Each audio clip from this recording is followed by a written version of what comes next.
am death, the destroyer of worlds. Global civilization is clearly on the edge of failure. What are you really afraid of? Hast thou eaten of the fruit of the tree whereof I told thee thou shouldst not eat?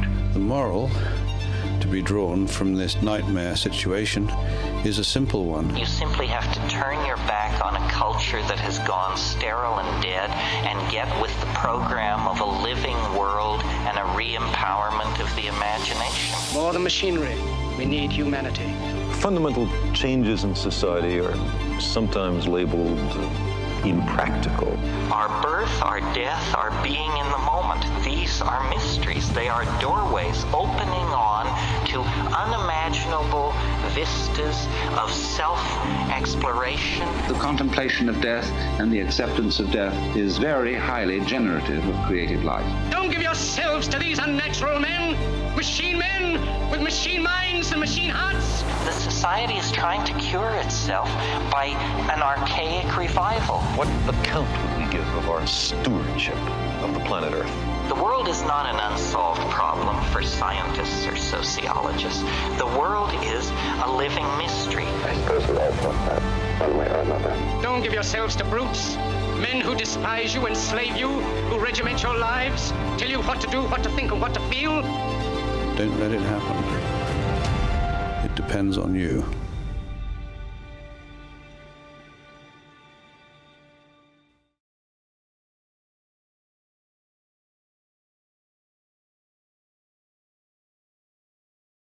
Would you mind starting by telling us your story?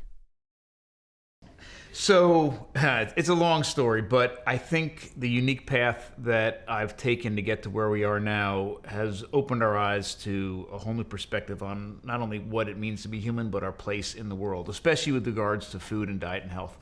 So the short version of a much longer story is I grew up with an incredibly unhealthy relationship with food. I was overweight as a kid. Food was something that I felt made me ugly. Like I knew I had to eat. I was addicted to food. I was addicted to carbs. I grew up in the 70s and the 80s where margarine was outlawed, egg yolks were outlawed. We weren't supposed to be eating any red meat, and we were supposed to eat bread and cornflakes and all this every single day. My parents were trying to be incredibly healthy with us, and they were listening to all this nutritional advice. But I grew up a heavy kid, and I was always looking for some sort of diet that would make me look and feel better. And I thought at the time, if somebody would just tell me what I need to eat, all my problems would be solved. Like everything about my view on my place in the world was focused on this. I was heavy, and the kids made fun of me and all this. When I got into high school, I became an athlete. I was focused on wrestling, and I was wrestling 365 days out of the year. And I went from one unhealthy relationship with food to another. Food for me went from something that made me look a certain way to something that I was scared of because wrestling, especially in the 80s and the 90s, wrestling and making weight and all this was an incredibly unhealthy thing. So that's where I spent the next several years of my life. I ended up doing very well at wrestling despite my diet. I ended up getting recruited to Ohio State, one of the best Division I programs in the country. I had nutritionists and doctors and coaches that were always telling me how I should be eating. None of the advice was correct, but I got through that way. I looked the part of an athlete. I still wasn't healthy, but I was trim and I was muscular, and eating massive amounts of carbs. And then when I stopped wrestling and was no longer a college athlete, all the weight poured back on and all the metabolic disease. And I was in my 20s and 30s suffering with all sorts of issues, not only poor body image issues, but health issues that were affecting me on a daily basis. And this entire time, Weight Watchers, South Beach, anything that I could try to be healthy, I was just looking for somebody to tell me what to eat. What's fascinating about our journey, my family's journey, is that this entire time, my entire life, my dad had me hunting and fishing and trapping and hiking and camping and outside all the time. My mother had me in the kitchen all the time, and I was always interested in the past. My dad and I were always looking for arrowheads. I was very interested in ancestral technologies, and through that lens, I became an archeologist. I got my PhD from Temple University with a focus on primitive technologies and experimental archaeology. So in addition to being a field archaeologist, my focus was on learning how technologies in the past how to replicate technologies from the past, how to implement them, and I would run all sorts of experiments, experimental archaeology. I would run experiments on different technologies from the past to understand how tools were made, how they were used, how efficient they were, how they fit within a larger cultural system. And it was about 15 years ago or so, and the story has it that I was outside banging on rocks in the garage. I was, in fact, at that time in my life, to become proficient in replicating stone tools, it took a lot of work and a lot of rock. I mean, thousands and thousands of pounds of rock and hours and hours and hours each day. And I told myself I was committed to at least an hour every single day to practice replicating stone tools. I know it sounds silly, but it's what I was doing. And I was in the garage one night banging on rocks, and my wife comes out and she says, "Hey, I need you to come in the house. You know, you have kids in here and all this." And I said, "Yeah, I'll be in half an hour or whatever. Let me clean up." She says, "No, I need you to bring this in. Like this passion, this drive, I need you to bring it into the house." And I'm like, "Christina, you know that we can't bang rocks inside, because actually it's very, very dangerous to replicate stone tools inside the house. It creates silica dust. You can get all sorts of silicosis and damage to your lungs. It's actually life-threatening." And I thought you meant like bring it in house. Like, no, bring the passion, bring this into the house. Like, if you're this, why would you ever be this focused on something if it's not going to help the people that you love? And I'm like, you're right. I mean, professionally, it was very good for me. I was speaking all over the world about stone tools. I was doing all these wonderful, cool things, but it wasn't helping my family at all, other than maybe bringing home a paycheck. So I was trying to figure out how to merge all these parts of my life together and help the people that I love the most, my family. And a couple days later in the shower, where I do my best thinking, it actually hit me, and it hit me like a ton of bricks, a ton of rocks. I realized that almost every single technology, prehistoric technology, has something to do with food. Getting food, processing food, storing food, sharing food, redistributing food, whatever. Literally for 3.5 million years worth of technological advancement, the Albert Einsteins of all of our ancestors were focused on creating technologies around food. And here I was, for decades of my life focused on these technologies, and at the same time trying to lose weight and get healthy and feed my family. And I realized that it all worked together. And I had all the information I needed. I had all the tools I needed. I just had to put it together. So anyhow, I focused all my research on looking at the link between prehistoric and ancestral technologies, food, diet, and health, evolution, changing bodies, all of those sorts of things, and realized for the first time that I was asking the wrong question for my entire life. It isn't what we should be eating, it's how we should be eating, and the role of technologies in overcoming our physical limitations.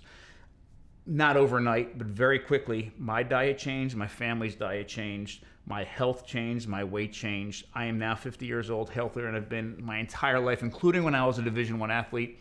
It was so powerful and so transformative for me and my family that we wanted to share it with a larger audience. I wrote the book called Eat Like a Human, which is full of not only information from this journey, but also a bunch of different recipes. And we founded the Modern Stone Age Kitchen, which is where we have a restaurant. We put it all into practice to create nourishing food for the community. And what we've also done, because we really are interested in continuing our research and continuing spreading this information, we created a nonprofit called the Eastern Shore Food Lab, which is where, again, we continue all this research. A lot of it is, even though we continue archaeological research, a lot of it is turned into ethnographic research, traveling the world, living and working with indigenous and traditional groups, seeing how they approach food, how they approach diet, and then finding ways to implement that into our modern food system. And we teach a ton of classes of everything from home butchering to home cheese making to sourdough bread. I love how your work not only preserves ancient food production techniques, but it also encourages people to get more involved with food in general. Why is it so important for people to have this knowledge that enables them to have more control over the food they eat and how it's prepared? That's a great point. So it's all about connection. And we have become so disconnected from our food. And this isn't the past year or the past 10 years. This has been thousands of years of increasing disconnection that has resulted in where we are today. That we've created our own problems and created our own questions that we need to ask of our food now that we never had to ask before in the past. A great example is, there's some people in the social media right now suggesting that we eat a whole bunch of organ meats. and offal, which is fantastic. And I'm a huge advocate of whole animal butchering and processing and cooking and eating and all that. But some of it has swung really far in the other direction, where there's people suggesting we should be eating 5 pounds of liver and 10 pounds of raw bull testicles every single day. Silly things. And I get a lot of people ask, well, okay, how much liver should I eat? Like, just tell me how much liver I should be eating. And it's a question we never had to ask before. I mean, if you find a hunter-gatherer that's dragging an animal back to camp and said, how much liver are you going to eat? They're going to look at you and they're going to point to the animal and say, how much liver does that animal have? And I'm going to eat its spleen and its heart and its kidneys and its lungs and the blood and the fat and the meat and marrow, and then I'm going to go kill another animal. Like, I don't understand the question. But now we can go to Whole Foods. We understand liver is incredibly nourishing, and we can go to Whole Foods and buy 40 pounds of chicken liver and not see another part of the chicken. And we've created a lot of these problems. There's a lot of issues with plant toxins and I hope we dive deep into plant toxins in a little while, but one of the major issues is surrounding some of the most highly guarded parts of plants. Their progeny, right? Their seeds, nuts, grains, and legumes are highly protected both physically and chemically. And it's very difficult to get this. As a hunter-gatherer, it takes a lot of work to harvest and process wild grains, wild nuts, all of these things. But today we can go to Whole Foods, or not Whole Foods, we can go to Costco or BJ's and buy a big bag of shelled almonds for $10, and they talk about it being a superfood, and we can just down handfuls and handfuls of these things every day and create all sorts of issues with oxalates and other things. We've created these problems because we're so disconnected. When I was a kid, the only times I really had nuts, other than peanut butter, was at my grandparents' house at Christmas. They had a bowl at Christmas time with a bunch of nuts in there with their shells on it and a nutcracker. And I'd sit there all afternoon and I'd crack the nuts. And by the end of the day, I'd have a handful of nuts I'd eat and put a big smile on my face. And that was my intake of nuts for the year.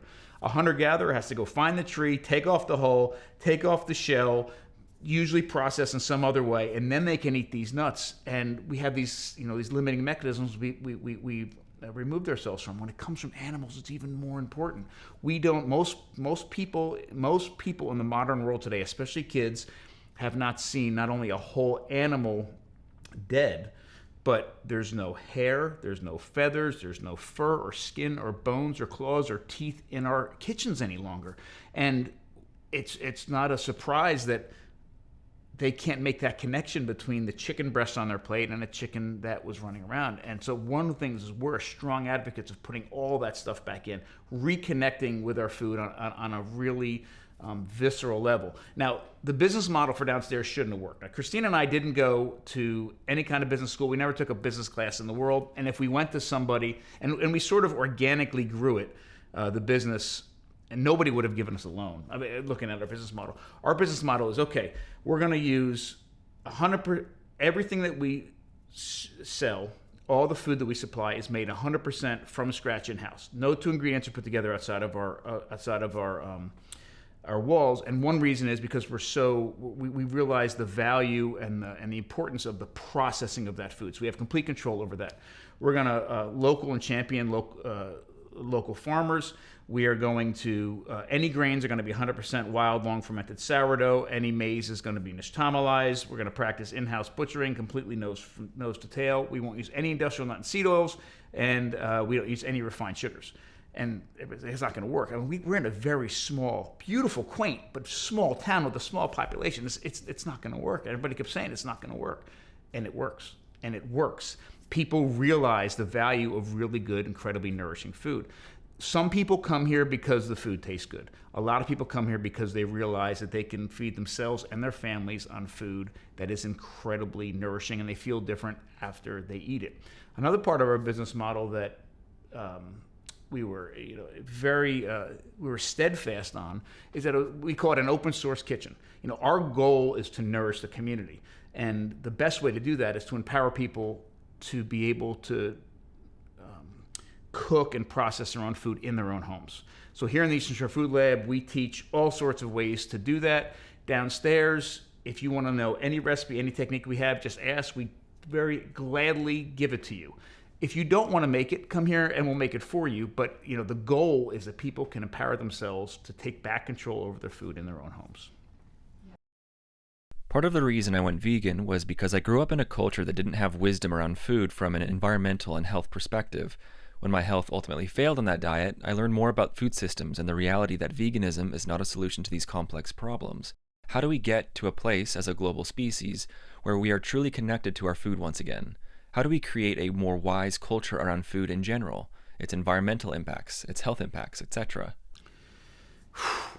Man, if I had a perfect answer to that, we'd have already done it. It's complicated, but it's one of the most important things that we can do. Let me preface it by saying a few things.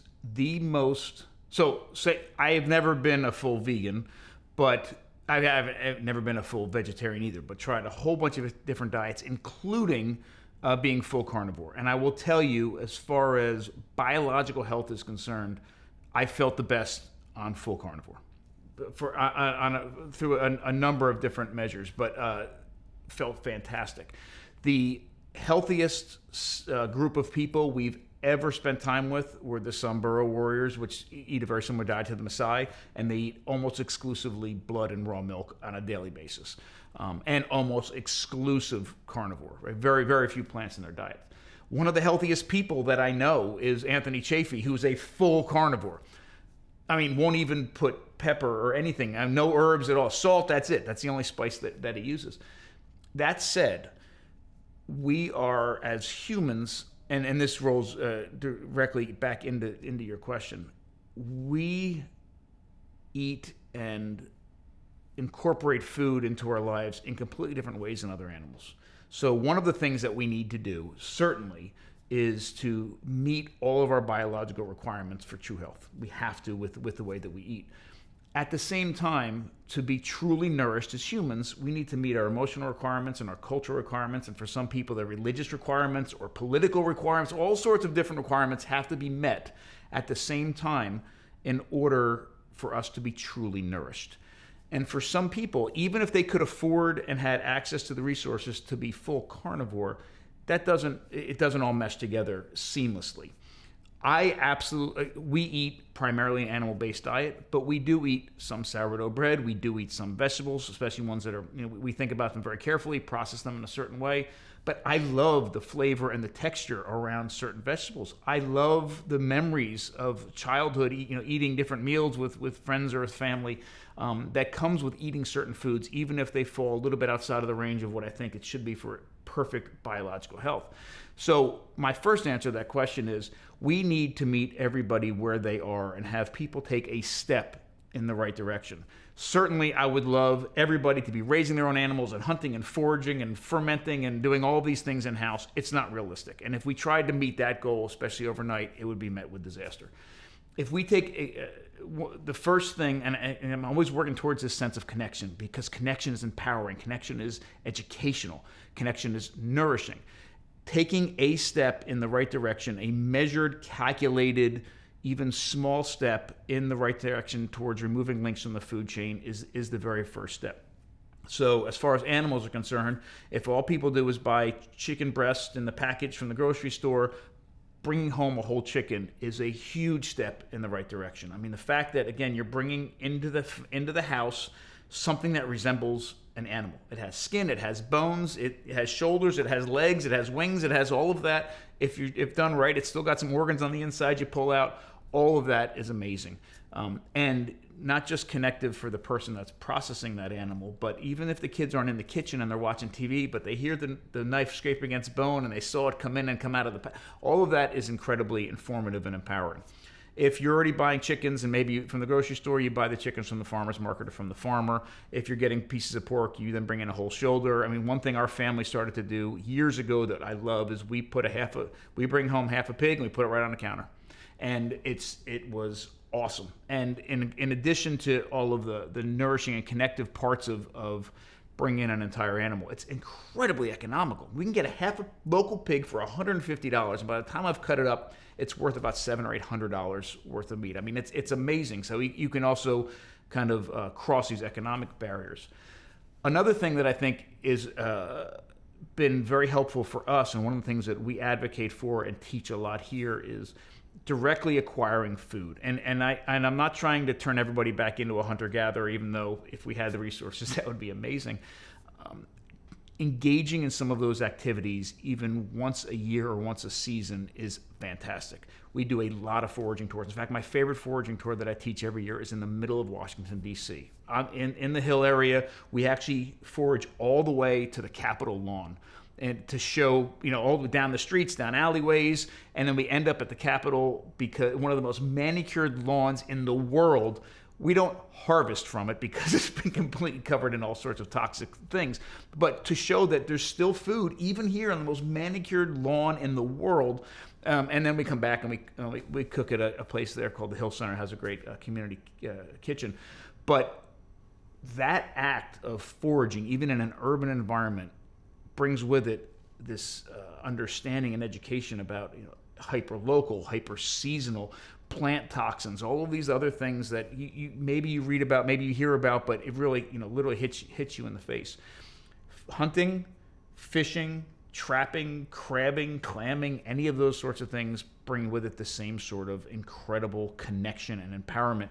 And like I said, 1 year of my family's life, we subsisted almost exclusively on foraged and hunted food. And we made everything in-house 100% from scratch. From an educational perspective, it was the most educational, food education I was able to receive in my entire life. It was that year. From a biological nourishment perspective, it was the most nourished we were biologically. It was the most stressful year of my entire life. And sitting down to a meal didn't bring with it all those other forms of nourishment that I mentioned earlier. You don't have to hunt for all your meat. Going hunting once a year or once a season, or going foraging every season, 4 times a year, reconnects us, recenters us, and completely transforms the way that we look at the world, our place in it, and we're food. I mean, it's a completely different thing than the grocery store. So my first answer is take a step in the right direction, removing links in the food chain, doing something as much as possible, but even if it's somewhat frequently, that allows you to directly connect with where your food is coming from. It's such a complicated issue given that we've transcended even the Neolithic in terms of how we procure food, so attempting to go back to the Paleolithic is unlikely. Understanding the modern context and our incapacity to transition the food system overnight without disaster is so important. When we think about the question of what the human animal is, so much of it is tied into food and what we eat. How can we understand ourselves better through understanding our relationship to food? Yeah, and that I think that's the root of everything that we do. The basis for all of our research, the basis for all of our recipes, the basis for the way we feed our family and the community is all focused around answering that question. So I'm very happy to dive deep into that. The first thing we need to understand about the humans as a species. Now take domesticated animals out of the picture for a minute. So our livestock and horses, let's keep that out of the picture for a second. When there's a big difference between Homo sapiens, modern day humans, and all wild animals. And there's a lot of differences. One is wild animals are biologically designed through evolutionary pressures and millions of years of evolutionary pressure. Wild animals are perfectly designed to consume the diets that they consume, right? They have the right, they have their bones are arranged the right way. They have strength, they have wings, they have claws, they have whatever they need to acquire food. And most importantly, they have the right biology, whether it's the right kind of teeth, the right kind of gut, things like gizzards and other apparatus in their digestive tract to efficiently and safely derive nourishment from the foods that they eat.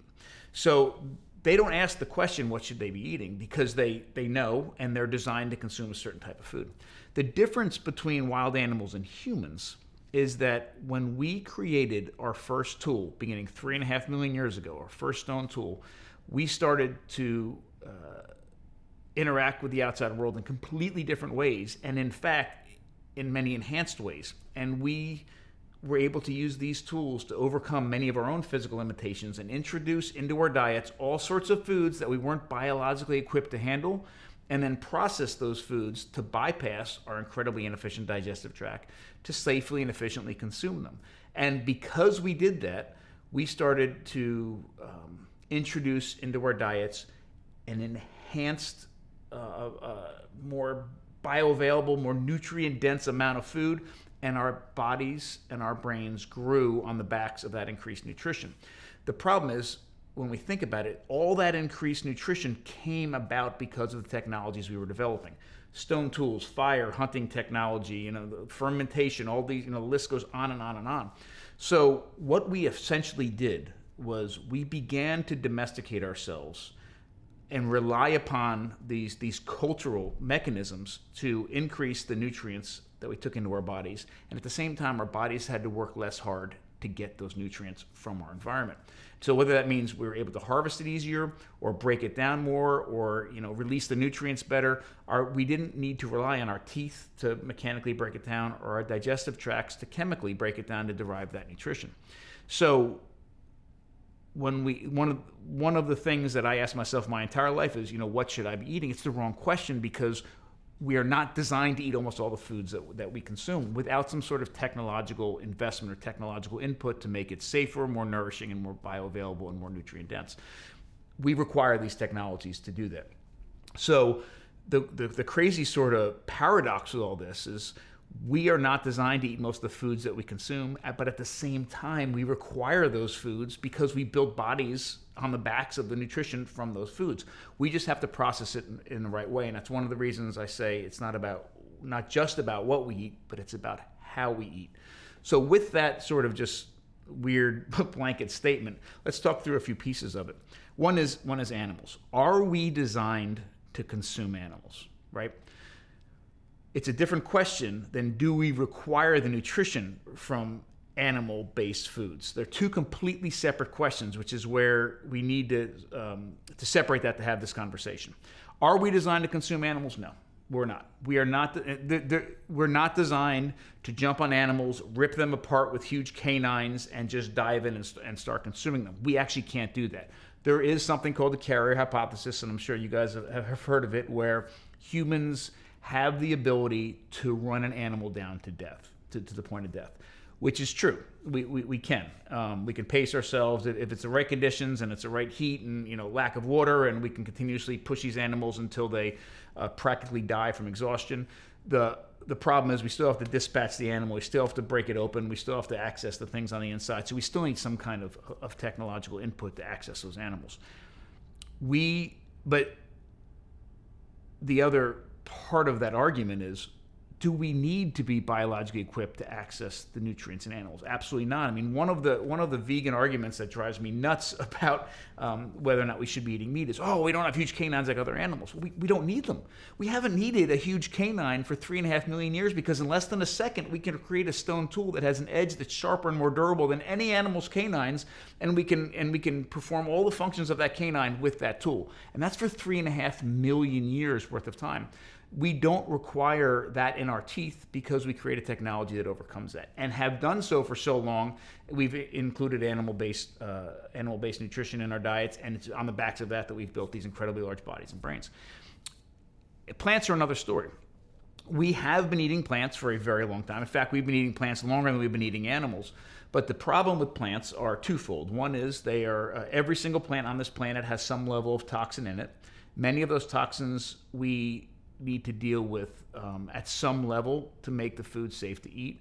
And in almost all cases, even if a plant is nutritious, which they usually are, have some level of nutrition in them, they require some sort of processing to either turn the nutrients into something we can digest or release those nutrients so our bodies can access those nutrients more readily.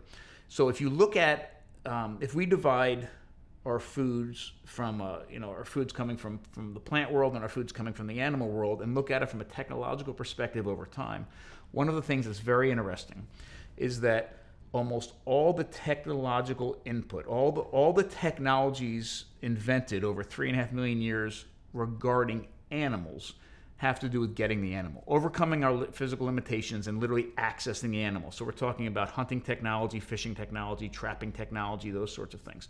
Once we have the animal, all we need is a sharp edge to open it up and we have access to the safest, most nutrient-dense, bioavailable nutrition we could ever imagine.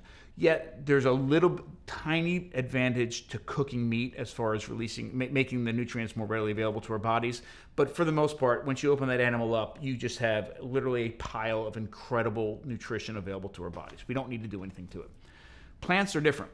Up until the agricultural revolution, where a lot of technological investment goes into things like, plows and harvesting and storage and grinding and those sorts of things, up until that point, almost all the technological innovation regarding including plants in our diets have to do with overcoming the toxins and the increasing the bioavailability of those plants. So we don't need much. A digging stick to maybe dig some tubers out, or a sharp edge to cut them. Getting the plants are easy. Processing them to detoxify them and make the nutrients in it bioavailable is where most of our technological input goes into. So one of the things we need to keep in mind is that over time, our everything that we biologically possess that allows us to process mechanically and chemically process food to make it safe and nourishing and release the nutrients into our body is getting smaller or going away. Our teeth are getting smaller over time, allowing us to mechanically process it, and our digestive tracts are getting smaller. Our guts are about 60% the size that they should be for a similar sized primate, which really speaks to the powerful role technology has played over millions of years. We no longer need to rely on our teeth and our guts to access all the nutrition in our food, because we as humans do it outside of our bodies first. We harvest it, we process it, and then we get it to a place that our bodies don't have to work very hard to access the nutrients in it. So we can't separate the role of technology and diet at any level, and it's crucial to talk about that when we talk about our evolutionary track. How are humans different than other primates, specifically gorillas? So first off, all right, so this is a modern day Homo sapien skull. We as modern day Homo sapiens appear on this planet about 300,000 years ago. The earliest known modern day Homo sapien comes from a cave in Morocco. And essentially for the last 300,000 years, not much changes. Our brain size stays relatively, in fact, our brains slightly shrink in size over time, but for the most part, our bodies stay biologically the same. Let's look at a few things on this skull that's very important. First off, let's look at the teeth, and in fact, let's look at the mandible, the teeth in the bottom part of the jaw first. One thing you'll notice on this particular individual is that the wisdom teeth have been taken out, but you can imagine there'd be a third molar in each place here. There's not much going on, right? The canines are not that large. The incisors aren't that big. The premolars and molars don't work very hard. And this really speaks to the fact that a lot of, we don't need to chew a whole lot in our modern diets in order to access the nutrients that are in our food. We have tools to do it. Now, for really modern humans like you and me, we have blenders and food processors and all these other things that process our food that do the job that our teeth would do. A quick aside, a real good friend of mine, a fantastic biologist at the Washington College where I used to teach, would do something really unique at the beginning of every class. Every one of his classes dealing with human biology. He would give everybody in class a piece of beef jerky. And he'd talk first ahead of time and he'd say, listen, everybody, what are you supposed to use, to process meat? And the canines and saber-toothed tigers and lions have huge canines and all this. Okay, great. Then he hands everybody a piece of beef jerky. And they're all sitting there. He says, okay, everybody chew at the same time. And everybody did the same thing. They grabbed the piece of beef jerky and they put it right on the sides and they start chewing like this and trying to get it. And they're using their molars, right? It's very interesting what we think we know about teeth and dentition and what the reality is how we use some of these things. So this is our teeth. Now, let's go back in time. So just to sort of orient everybody with what we have here, this is Australopithecus afarensis. This particular one dates to 3.6 million years ago. This is actually Lucy from of evolutionary fame. This is 3.6 million years ago or so. I mean, it's a big range. This is Homo habilis. Homo habilis appears almost a million years later, around 2.5, 2.6 million years ago. This is Homo erectus at about 2 million years ago. Homo sapiens at about 300,000 years ago. And then we'll get to in a few moments, but I want to make sure everybody sees that the chimpanzee and gorilla skulls are not at the beginning of this sort of evolutionary timeline, because we don't come from them. We all share common ancestors. So they're contemporaries with us. Modern day Homo sapiens, chimpanzees, gorillas, orangutans, I mean, the list goes on and on, modern day primates, we're all contemporaries, but we do share common ancestors. That the common ancestors appear around, with us with chimpanzees, would appear here at about 5 million years ago. So one thing I'm going to do very quickly before we really get started is turn these around so that you can see one of the most important parts of this a little bit more clearly. We can sort of compare the brain size. Just for scale, I mean, certainly these are all to scale anyhow, but Australopithecus afarensis and our ancestors at this time not only had, this is a full-grown adult skull, stand at about 3.5 feet tall, full-grown adults. So if we think about this from a nutritional requirement perspective, a larger body requires much more nutrition, and more importantly, a larger brain requires much more nutrition. Not only nutrition in the form of, much more calories, but the nutrients themselves are incredibly important. I mean, you need incredibly high quality fat and high quality protein to fuel brains like this. Our modern day Homo sapien brain represents about 2% of our body, but requires 20% of our nutritional intake in order to fuel. So in other words, every fifth meal that we consume goes directly to nourishing the brain. That's how incredibly nutrient needy this brain is. So one thing you can imagine is how much more nutrition do you need to go from a brain this size to a brain this size?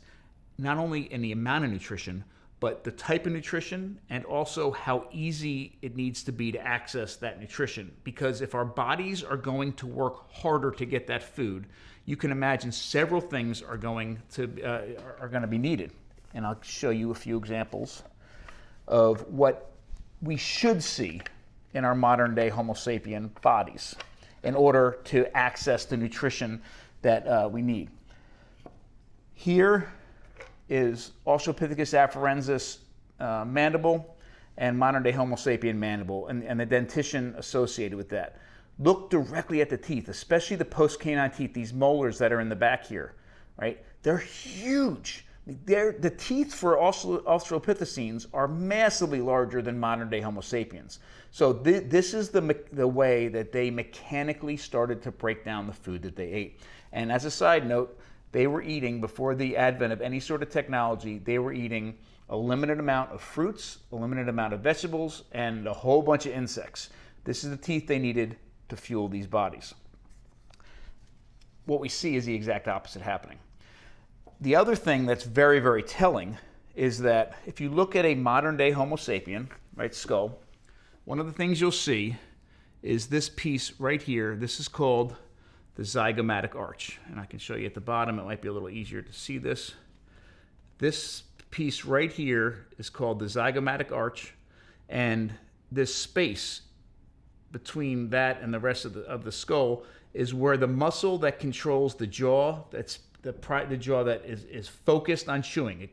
This muscle attaches up here, goes through this hole, this zygomatic arch, and spreads out and attaches to the bottom of the jaw. This is the muscle that is primarily responsible for our chewing. You can imagine if we needed that much more nutrition to fuel these bodies, and we had to process that much more food with our teeth, this muscle should be getting larger and larger and larger. And in fact, that's not what happens. If you look at one of our contemporaries, like the chimpanzee, for example, you'll see a couple of unique features. One is that they have a huge zygomatic arch, room for a much bigger muscle, right, to control chewing.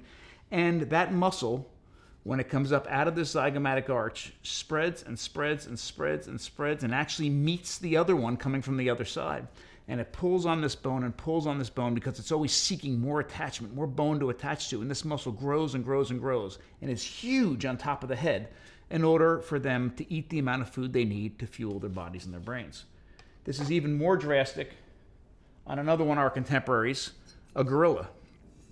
One of the things as a kid I always wondered, and I know I wonder weird things, is, okay, I get, gorillas are primates and they have these huge heads, but they're supposed to have a smaller brain. Like, where's all their brain? Well, their brain is in this little brain case right here. Most of their head is made up of muscle. These huge muscles coming through the zygomatic arch, spreading out this big, meeting the other muscle, growing this bone, and you have these arches, these crests that are there in order to hold massive muscles on both sides. Gorillas can fuel their bodies because they eat all day long and continue to eat and eat and eat with these huge teeth and these huge muscles. We don't do that, right? We have brains that are that much bigger than anything else on this table, and our teeth and the muscles that control our chewing are that much smaller. And I don't have it here in front of me, but the other thing that you would see if we had the rib cages here is that the rib cages for our earlier ancestors flare out when they go like this. Like, they start narrow and they flare out kind of like a hobbit, and they flare out to make room for huge guts. But as we go through time, that rib cage changes like this because the guts get smaller and narrow, and now we have that sort of V-shaped, beautiful human form, broad shoulders, narrow waist, because our guts have shrunk so much, because we don't rely on mechanical or chemical processing in our bodies as much. It's because of all these technologies that have allowed us to access nutrients from our environment. And the biggest difference between all these are, A, we start introducing meat into our diet at this moment, and we start introducing animals into our diet at this moment. And let me explain a little bit where there's a huge difference there. So up until about 3.5 million years ago, our diets, like I mentioned earlier, were primarily based on a limited amount of wild fruits, a limited amount of wild vegetables, and a whole bunch of insects. Of the three, the most nutrient-dense bioavailable thing in their diet were the insects. We sort of, and this is hard for so many of us to conceptualize, don't picture them and their access to plant-based foods like us walking through the produce section of the grocery store. It's completely different because the grocery store doesn't have seasons, and the vegetables and the fruits that are in the grocery store don't resemble anything what their wild counterparts look like. They were forced to eat hyper-seasonal, hyper-local, and they could only access plants in their environment that didn't require any processing to detoxify. So they only had access to plants that had a very, very, very low toxic load, and ones that were available at the right time of the year. The insects were available on a much broader basis. What changes is that 3.5 million years ago,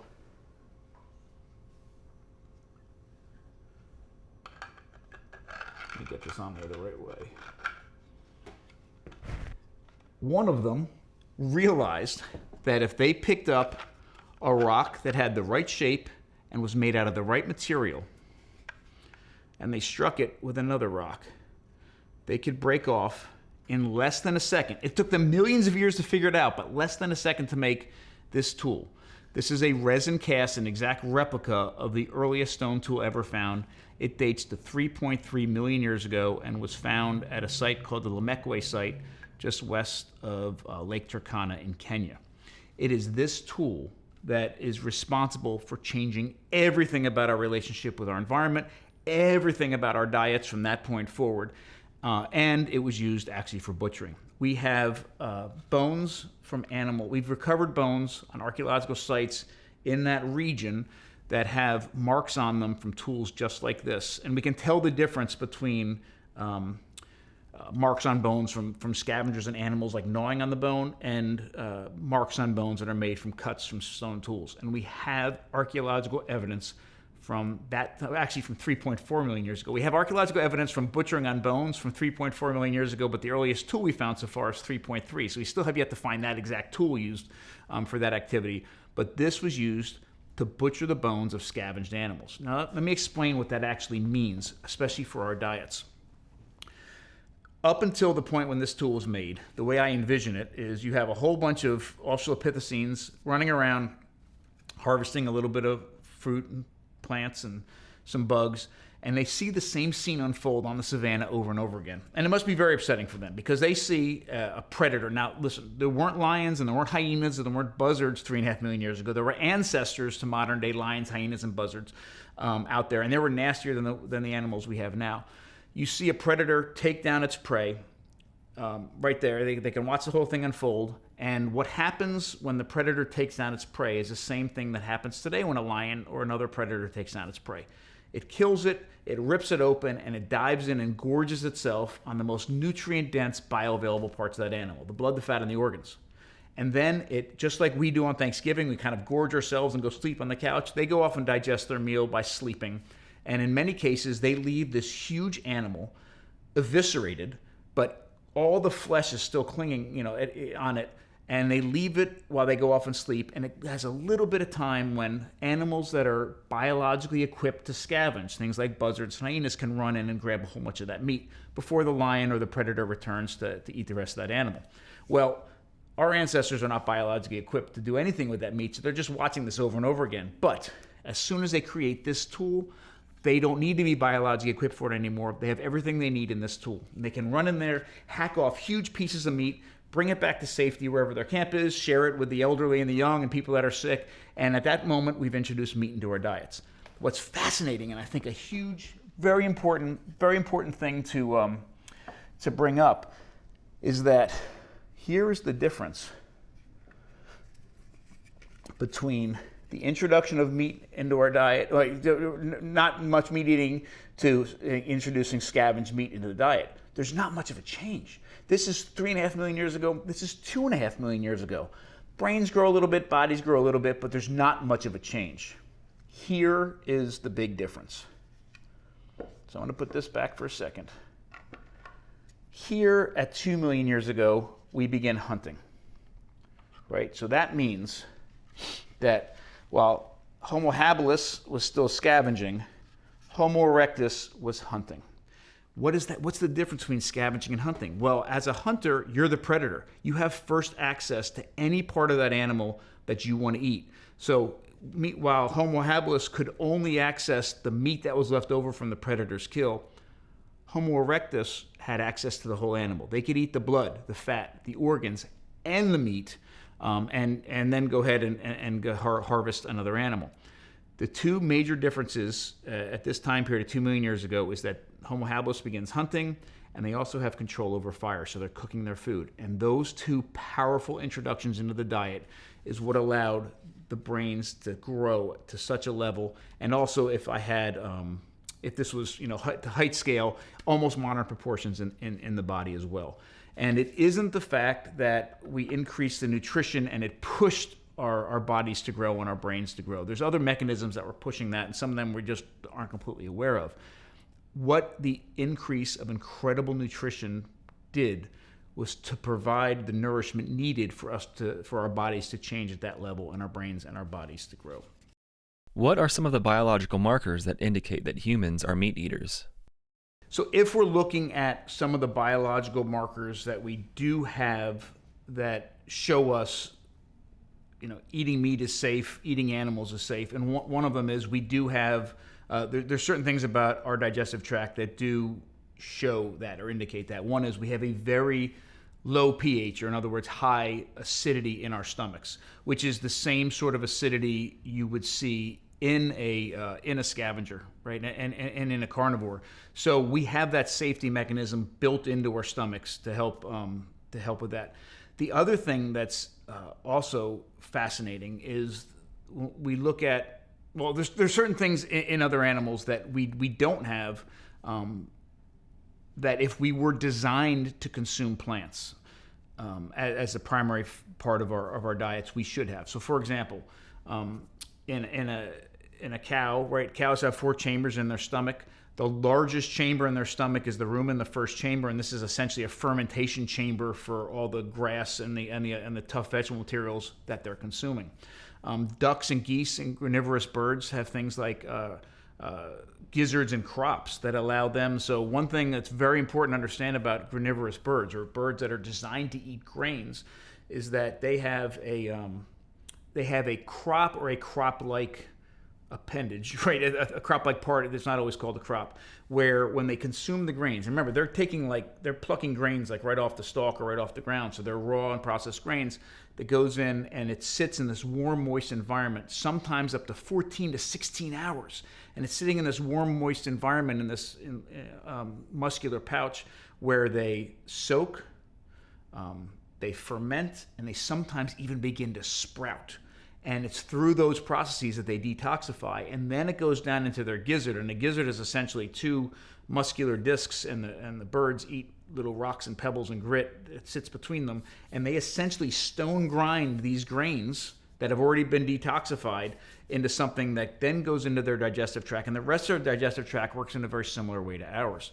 So what they're essentially doing, other than baking, is they're making sourdough bread in their stomachs before they consume it. We don't have either of those things. There's some animals there's some herbivores that subsist on or require the fermentation at the end of their guts, and they're called hindgut fermenters. And they actually, in order to get all the nutrition from food, and this is how difficult it is to get nutrition from plant foods, even for animals that are designed to do it, they consume the rabbits will and other hindgut fermenters will eat the food. It'll pass through their digestive tract. They'll partially break it down. They'll get some of the nutrients out of it. It'll go through. It'll break down further at the end and go through a fermentation process at the end of their guts. They poop it out, turn around, eat their poop again, and then it goes through a second time in order for them to get all the nutrition that they need to out of the food. I mean, it's absolutely insane. We don't have any of those things in our digestive tract. So again, I do think the focus needs to be on the fact that we do these things outside of our bodies before it goes in, but there are some anatomical features like low or high stomach acidity, low pH, that really point to the fact that we have been scavenging and including animal products in our diets for a very long time. Isn't our appendix, which is a vestigial cecum, an indicator of our transition away from being a primarily plant-based creature? Right, and that's another point. We have something that with a different approach to diet, and that we used in the past, that we actually, we don't use it any longer. And I would love to see what the conditions were when we were using that. But yeah, it's a vestigial organ now. Can you help explain the expensive tissue hypothesis? That's something that came up repeatedly, the expensive tissue hypothesis, and people are still talking about it. And there's some very important things to consider with it. Essentially, what it's suggesting or positing is that our guts shrunk because it's expensive for our guts to process food, right? And I like to think about it in a slightly different way. Our guts were allowed to shrink because we began to do the work of the guts outside of our bodies before we even ingested our food. It brings up another very important point and a way that I look at a human diet today. Our perception of it, a perception of what we find important in our diets, I think is completely backwards anymore. Modern Americans want to eat all day and not get fat. I mean, it's a very social thing to eat. Like, we love to eat and snack and talk and drink a beer and eat some chips and, watch the Super Bowl and do all these things. Like, we eat and gather with one another all the time. But it's gotten to the point that we have a hard time being with one another without putting something into our mouth repeatedly.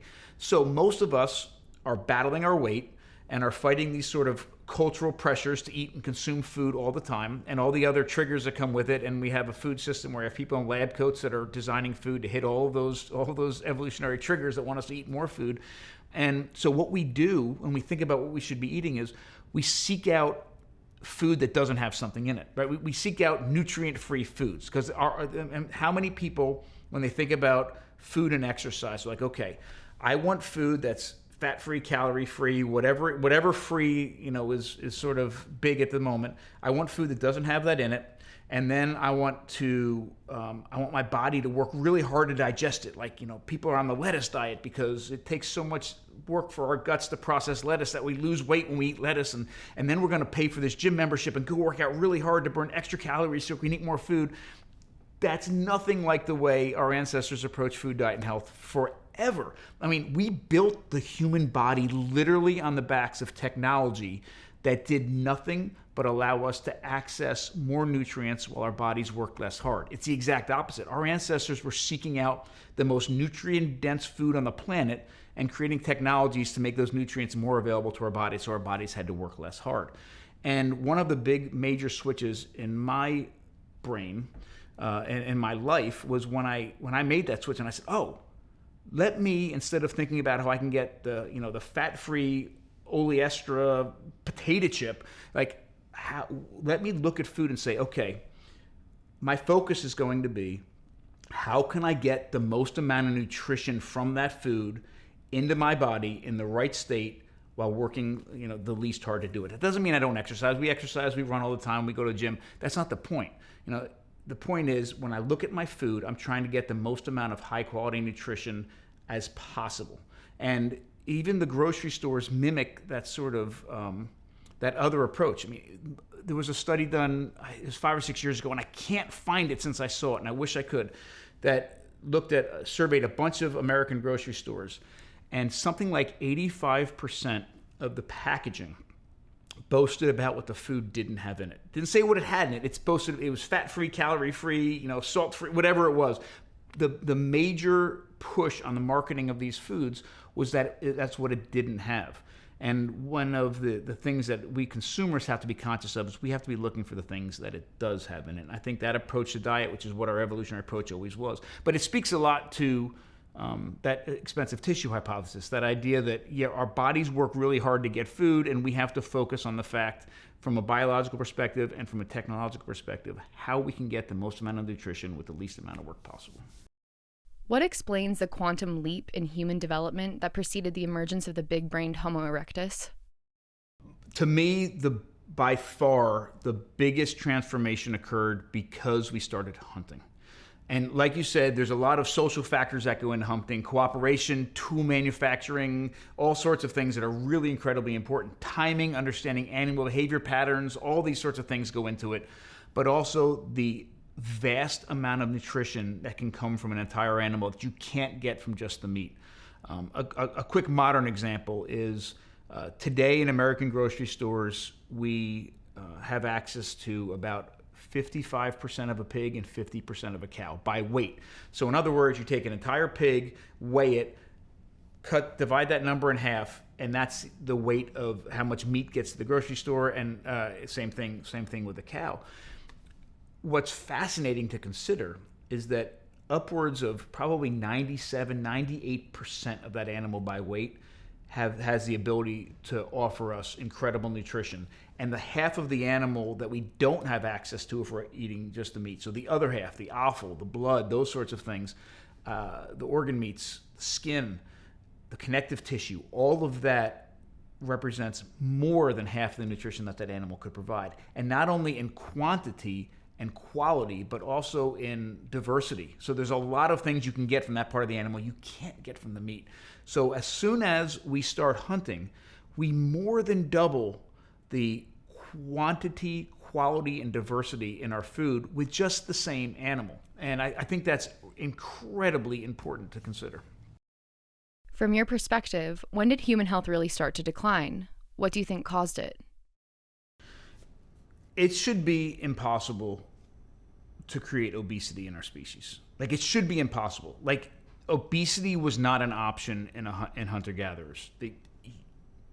To eat to that excess, especially getting that amount of carbohydrates to be able to do it, was practically impossible. But we figured it out in the modern food system, and the advent of agriculture has certainly helped a lot with that. But what really should be impossible, completely impossible, is to create obesity and malnutrition in the same individual. And we've done it. It literally should be the most impossible thing in the world, but the modern industrial food system can create obesity and malnutrition in the same individual, which means you can eat to excess and still not get the nourishment that you need to properly fuel your body. And that speaks to how little nutrition our food actually has in it. And that's coming from several different places.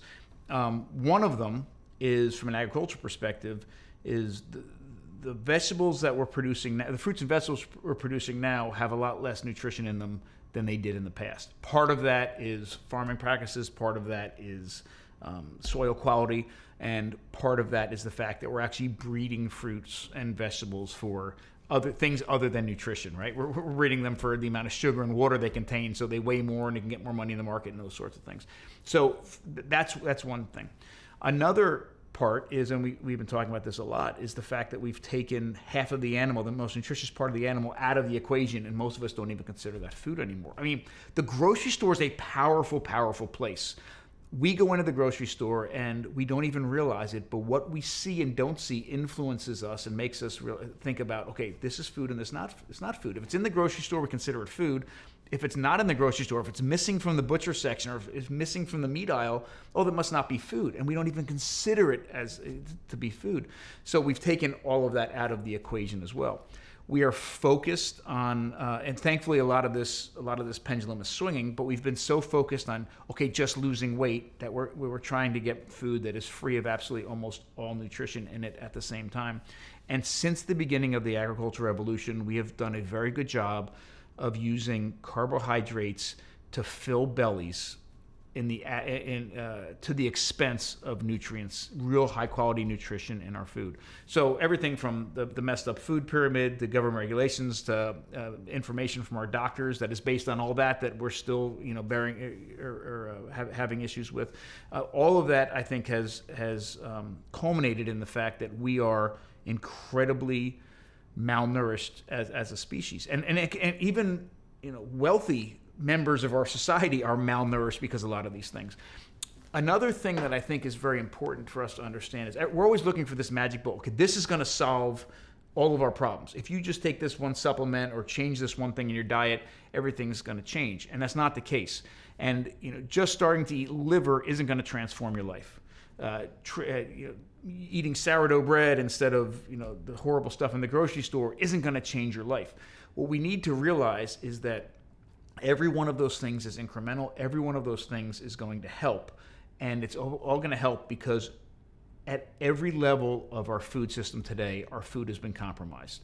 From animals to grains to fruits to vegetables, everywhere something is lacking. So changing one of them is a great start, but we do have to realize that everything that we're eating, if we're getting it from fully produced food, at some level, in most cases, it's all compromised, and it all adds up day after day, week after week, month after month, year after year. For 300,000 years at least, humans have figured out how to live well in all parts of the world. It's not until the advent of agriculture that our health really starts to decline. This process only got worse with industrialization, which is something Weston A. observed in people who lived in close proximity to cities and trade foods, as compared to the pristine health that he witnessed in cultures not yet touched by industrial civilization at the turn of the century. Can you walk us through some of this history? Yeah, so I'll do it from the perspective of nutrient safety in food, nutrient density in food, bioavailability in food, and connection to our food, because all of those things play a factor in everything about our relationship with our food, environment, and our health. So real quick, as far as a timeline is concerned, because real quick background that I think is important here. Herbivores, frugivores, and insectivores become, gatherers become scavenger-gatherers, become hunter-gatherers, and for the majority of our existence, we were hunter-gatherers as well. From that perspective, every single person in a family, in a community, in a group was engaged at some level in acquiring and processing the food. So direct connection to their food, and at each one of these steps, you're increasing, especially when you start increasing the amount of animals in the diet and also technologies to detoxify plants, your food system is getting safer. Your food system is also getting more bioavailable, and it's also getting more nutrient dense. And this is and it's actually getting more diverse. It's fantastic. I mean, what you see in our hunter-gatherer Homo sapien ancestors is that they're probably eating 300 plus plants in their diet, right? And very seasonal, very local, and dozens of different animals on a yearly basis. And the cool part about all that is not just the meat, but the entirety of the animal. So there's incredible amount of diversity in their diets, and they're doing great things with their food. They're cooking, they're probably fermenting, they're doing all sorts of wonderful things as hunter-gatherers to make the food as safe and nourishing and bioavailable as it can be. Then at about 12,000 years ago, we start depending on where you are in the world, we start the agricultural revolution. And that agricultural revolution, there's a few things about it that are incredibly important to sort of create a foundation. One is it's almost always based on annual grasses. And it's always based on annual grasses for very important reasons, because it's very hard to farm a whole bunch of lettuce and keep it for the whole year, right? You farm the carbohydrate energy stores of the plants that are very easy to dry, very easy to put into a big sort of silo-like thing, and you can use that as the food supply for the entire year for your entire population. What you're doing when you at the beginning of the agricultural revolution, and it's things like rice in Asia and wheat and barley in parts of Europe and maize in the Americas. I mean, you're taking, remember that diet that consisted of dozens of animals and hundreds of plants. It was incredibly seasonal and focused on all these amazing, nourishing things, and you've cut it down to literally basing a diet on 1 or 2 annual grasses. So from a dietary perspective, and those annual grasses are incredibly protected. Those seeds, right, are and wheat berries and maize kernels are incredibly protected physically and chemically, right? So it becomes a very quickly an unsafe food system. It's not a bioavailable food system. You got to do massive amount of work to those seeds to make the nutrients in them available to our bodies. It becomes less diverse and it becomes much less nutrient dense. You are filling bellies, but you're creating a malnourished population.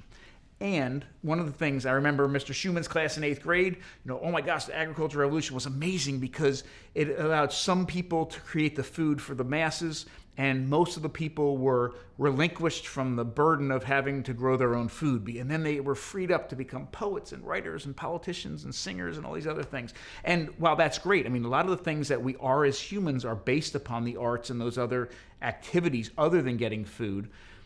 Those people who were freed up from the responsibility of getting their food started for the first time ever to get disconnected from their food system.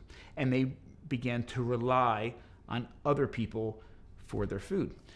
So less safe, less nutrient dense, less bioavailable. A lot of people are becoming less connected. So we go from gatherers to scavenger gatherers to hunter gatherers to food producers. Now, beginning in about the 1700s, when the Industrial Revolution hits, most of us go from food producers to food consumers. So we have concentrated not only the growing of our plants and our animals, but also the processing of those foods, and made people reliant on grocery stores. And as a result of that, and what I think is one of the largest problems with it, is that most of us are severely disconnected from our food, where it comes from, how it's processed, how it's shipped, and we don't have access to our farm. Many of us don't have access to the people that grew our food, or killed our food, or cut our food, or processed our food, or even put it on the grocery store shelves. We may know the person that rings us out at the cash register, and that's our contact to the entire food system. And because of that, we're forced to ask other people what we should be eating. We're forced to ask other people how much liver we should eat, or if grains are safe for us to eat, or if we should be consuming dairy as adults. These are all things that were inherent and ununderstandable in this really tight, visceral, connected food system that we had for the majority of our existence. It seems that Weston A. Price found that humans are healthiest when they're living within close proximity to their food, eating within their bioregional context, and having a deep connection to the production of their food, regardless of the specifics of their diets. This connection to food is something that is also missing from a regenerative food system that is still reliant on grocery stores, global supply chains, etc., which is potentially a problem. Being connected to food in the sense of being part of an ecological context, once again, inherently requires a closeness to the cycle of life and death. How has your own experience with life and death informed your understanding of food in our lineage as Homo sapiens? That's a really good question, and so important. So my father had me hunting since I was about 8 years old, with him, and then when I was 10, I started hunting. I was still with him, but I was actually doing the hunting as well. And I remember vividly the first animal that I killed while I was hunting. It was a squirrel, and we were up in the Delaware Gap in northern New Jersey. It was eastern Pennsylvania, and we were walking down this trail, and there was a squirrel on this limb a little ways away, probably, 30 yards or so. And I had a 20 gauge shotgun, Harrington Richardson shotgun that he got me for my birthday. And I picked it up and I shot, and I closed my eyes when I shot, so I didn't see what happened. And we went over to the tree, and we're looking down on the ground for the squirrel. We don't see any squirrel. And I thought, I must have missed. And I looked up, and the squirrel was hanging on the limb. I had shot it, but he's hanging on the limb, and he was literally dying in front of my eyes, and he was losing his grip and losing his grip and losing his grip, and he fell on the ground, and then he died. And I was heartbroken. And I remember we had gotten a couple more squirrels that day, but that's the one that stuck with me because it was such a, I saw the entire thing happen. I literally saw the life drain from its eyes. I had nightmares for weeks about that squirrel. I ate it, and we enjoyed it, but I had nightmares. I couldn't stop thinking. I still think about that squirrel. But it was something that I dealt with, I had to deal with, and I had to deal with in my own way as a kid. And very quickly, I'll tell you about my son too, and then where this all goes. So I offered hunting to my entire family. In fact, my youngest daughter has her hunting license. She never wanted to go. My son loves to hunt, so and my youngest daughter wants nothing to do with it. But I had my son out since he could walk. I would have him carry a little BB gun, so he learned gun safety, and we do a lot of bow hunting as well. And he's an amazing shot. In fact, he was a better shot at 10 years old than I still am to this day. And we go out hunting for the first time, and bow season opens up, and he was at 10 years old, he was a little bit too young to pull back a bow of the right weight, so he had a crossbow. And even though he could nail the target at the crossbow at a significant distance, he missed the first 3 deer he shot at, and these are big bucks, and he missed them. I'm like, that's fascinating. And I go home and tell my wife, and she said, he might not want to hunt. Like he might just have to come to the realization that he just might not have it in him. I was okay. I'll push out whatever he wants to do. Bill, you want to go hunting? Absolutely. So shotgun season comes, and we were allowed to use slugs around here. And I think it was open a day a shotgun. A doe came in. It was probably 25, 30 yards away. He lifts the shotgun, shoots, drops it in its tracks, and I'm thinking, okay, now I'm going to know whether he's, how he reacts to it. And he didn't want to wait. You're supposed to wait. But we could see the deer was completely. He got out of the tree stand before I even turned around. Was down on the ground, had it cut open, was already gutting the deer at 10 years old before we could move. He dealt with it in his own way, but. This is how I think about it. I have never, ever enjoyed killing anything in my life. I truly enjoy every piece of the hunting process up until that moment that the animal dies. I mean, the camaraderie. Billy and I, we make our own bows. We make our own stone arrowheads. We practice together. I mean, all of that scouting, looking where we're going to put a tree stand, all of that. I enjoy every part of it. Getting up in the morning early and watching the sun come up and the woods come alive, all of that's fascinating. And then there's the death of the animal. I feel it as a responsibility to be directly connected to that entire process.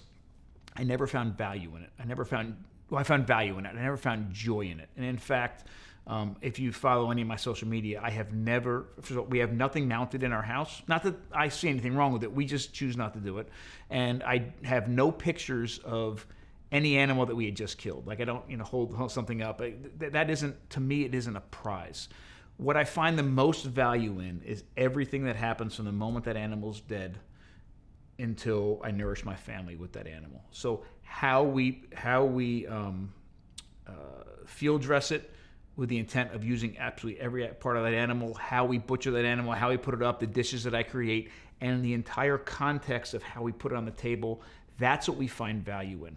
So one of the things that I find interesting in a lot of the modern world is that a lot of people eat meat, but nobody wants to talk about it at the table. Like it's like you put meat down on the table and you start to say something about an animal, like, whoa, I'm eating here, don't talk about this animal. I'm like, well, that's strange. Like, isn't that exactly what we're supposed to do? And that's what we do. I mean, if you come around the table, and this is part of the nourishment around that meal is not just the incredible amount of protein and fat and all these other nutrients that are coming from that dish, from that animal, but it's the context. We sit there and we'll have a remember that deer? Remember that day? It was October and this was the weather, and we saw that deer and it was doing this, and we talk about that animal. Or if it's a domesticated animal from around here, it's a Langenfelter pig. Oh, you remember? We know the family that raises those pigs, and we talk about the family and the farm. That's the kind of conversations we should have around death.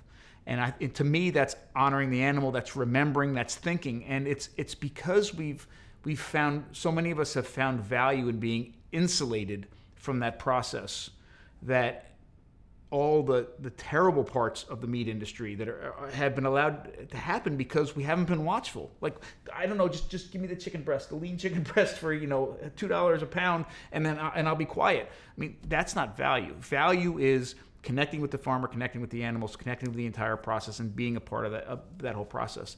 So I will never, ever, ever forget that squirrel, and it's embedded in my memory, and it's a part of who I am and how I watch it, but I feel it's essential that I'm still a part of that process.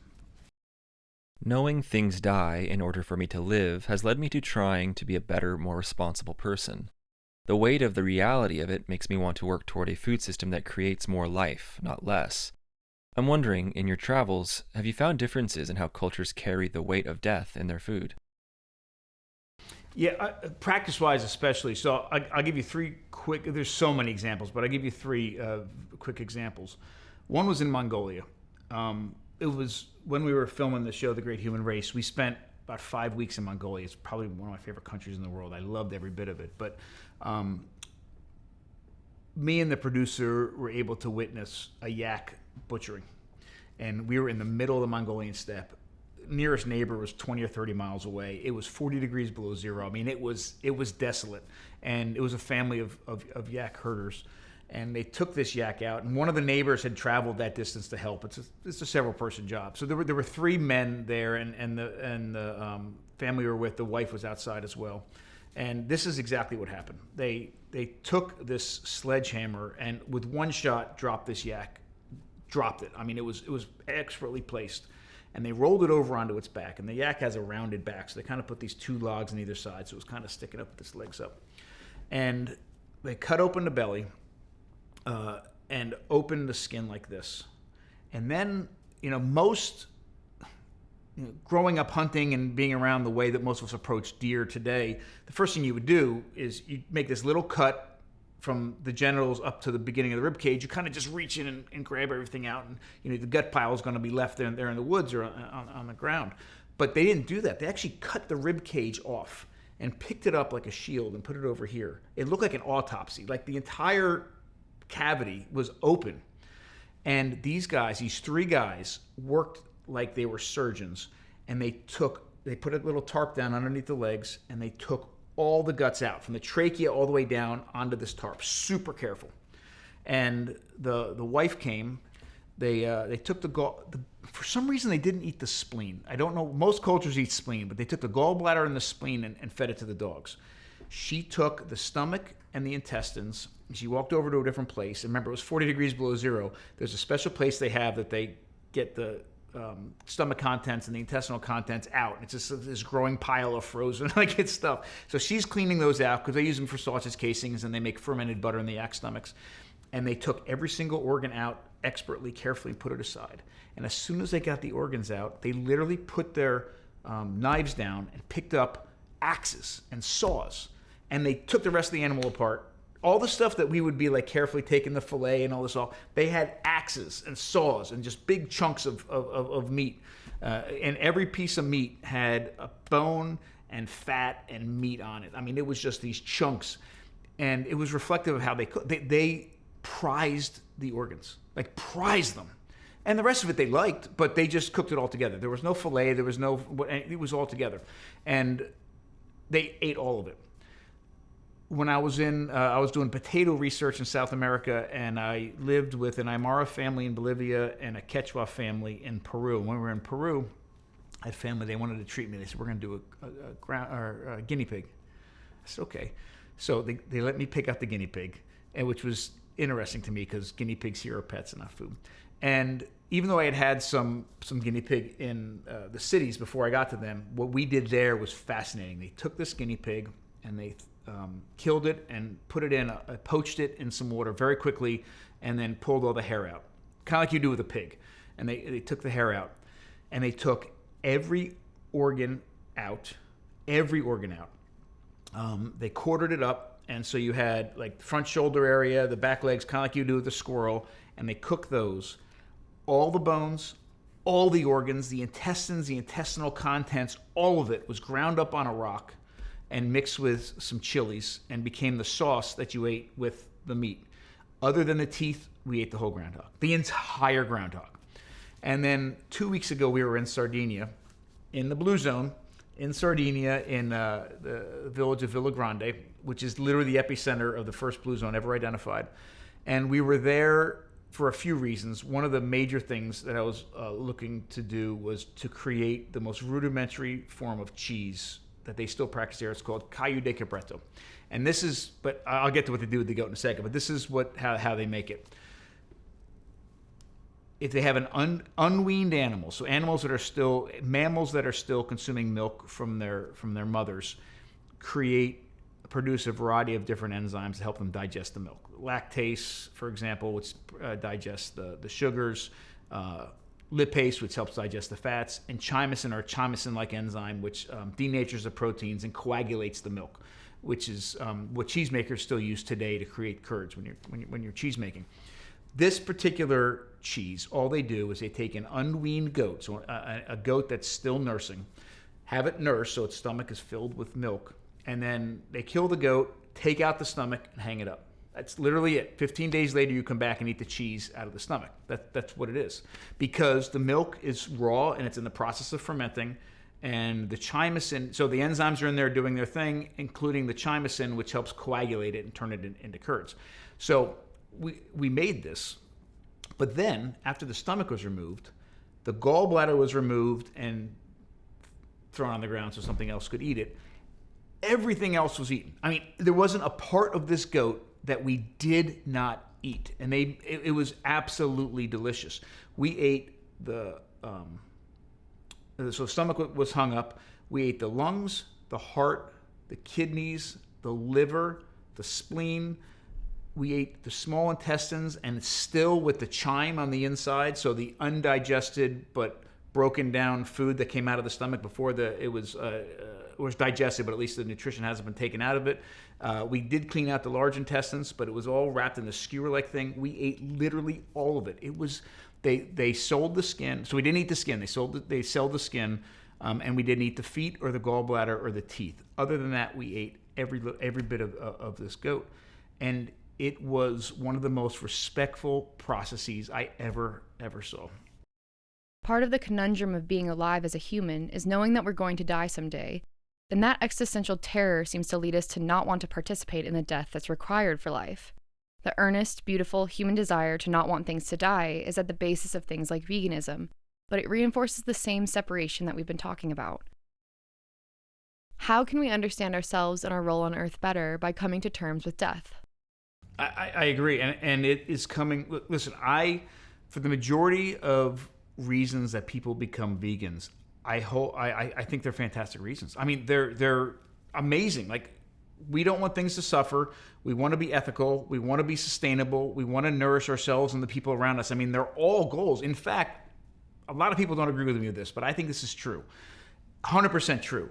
I think that people with the approach to animals that we have and full-blown vegans have more in common than we have different. I mean, that literally, if we could sit down at a table with an open mind, we would have amazing conversations, because we all want the same thing. We want sustainability. We want ethical approach to food. We want nourishment. We don't want things to suffer. We just go about practicing it in a different way. So I wholeheartedly believe that. I do believe that my connection with death, and a connection that I've had for over 40 years of my life, has provided me a perspective on the world and my place in it, which is incredibly invaluable. And it is the basis for what we do at the Modern Stone Age Kitchen and the way that we treat animals, not just because we want to create a certain kind of food, but because we want to honor the animal that died for us to eat. How do we strike the balance between giving a meaningful critique of modernity while still having a lot of compassion for the reality that we're all entangled within these systems?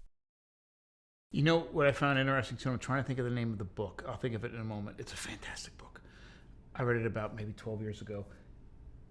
Not only have we been critiquing life for a long time, we've been critiquing the food system for a long time. I keep falling into that trap. Like, this is the first time. No, over and over, generation after generation, critiquing the food system.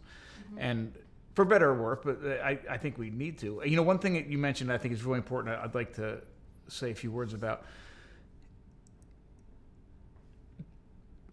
Distance in our food system, or disconnect in our food system, is equal to control. I mean, it is. And some of it is very, very intentional, but it started with the agricultural revolution. I mean, the more that people were distanced from their food and relied upon other people, then this is when you have entities, governments, religious entities, whatever they happen to be, depending on the culture, controlling everybody because they control the food supply. And here's another thing that's fascinating about the agricultural revolution. As hunter-gatherers, all the way up to the moment we began agriculture, our ancestor, our ancestor Homo Sapiens, Homo erectus, all of it, they were living within the carrying capacity of the land. And everything was very seasonal, hyper-seasonal, hyper-local, very, very diverse, and there's a lot of security in that. First off, the plants that are growing wild have the defense mechanisms that allow them to survive through all sorts of different climatic changes. If you're subsisting on a whole bunch of different animals, you have all this diversity and sort of safety in that food system.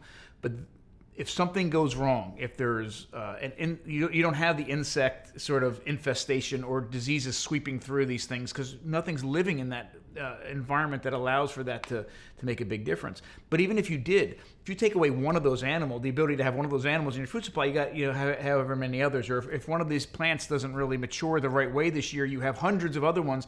It's not a big deal. But when you intensively take that same piece of land that could, say, support 5 people and intensively cultivate it, and that same piece of land now in a very unnatural way is supporting 100 people, it's very fragile, and if something goes wrong, you have nowhere to go. I mean, nothing to do. So not only are they relying upon other people, but when that system fails, this is when you get widespread famine and warfare and all the other things that are a negative product of a lot of civilization.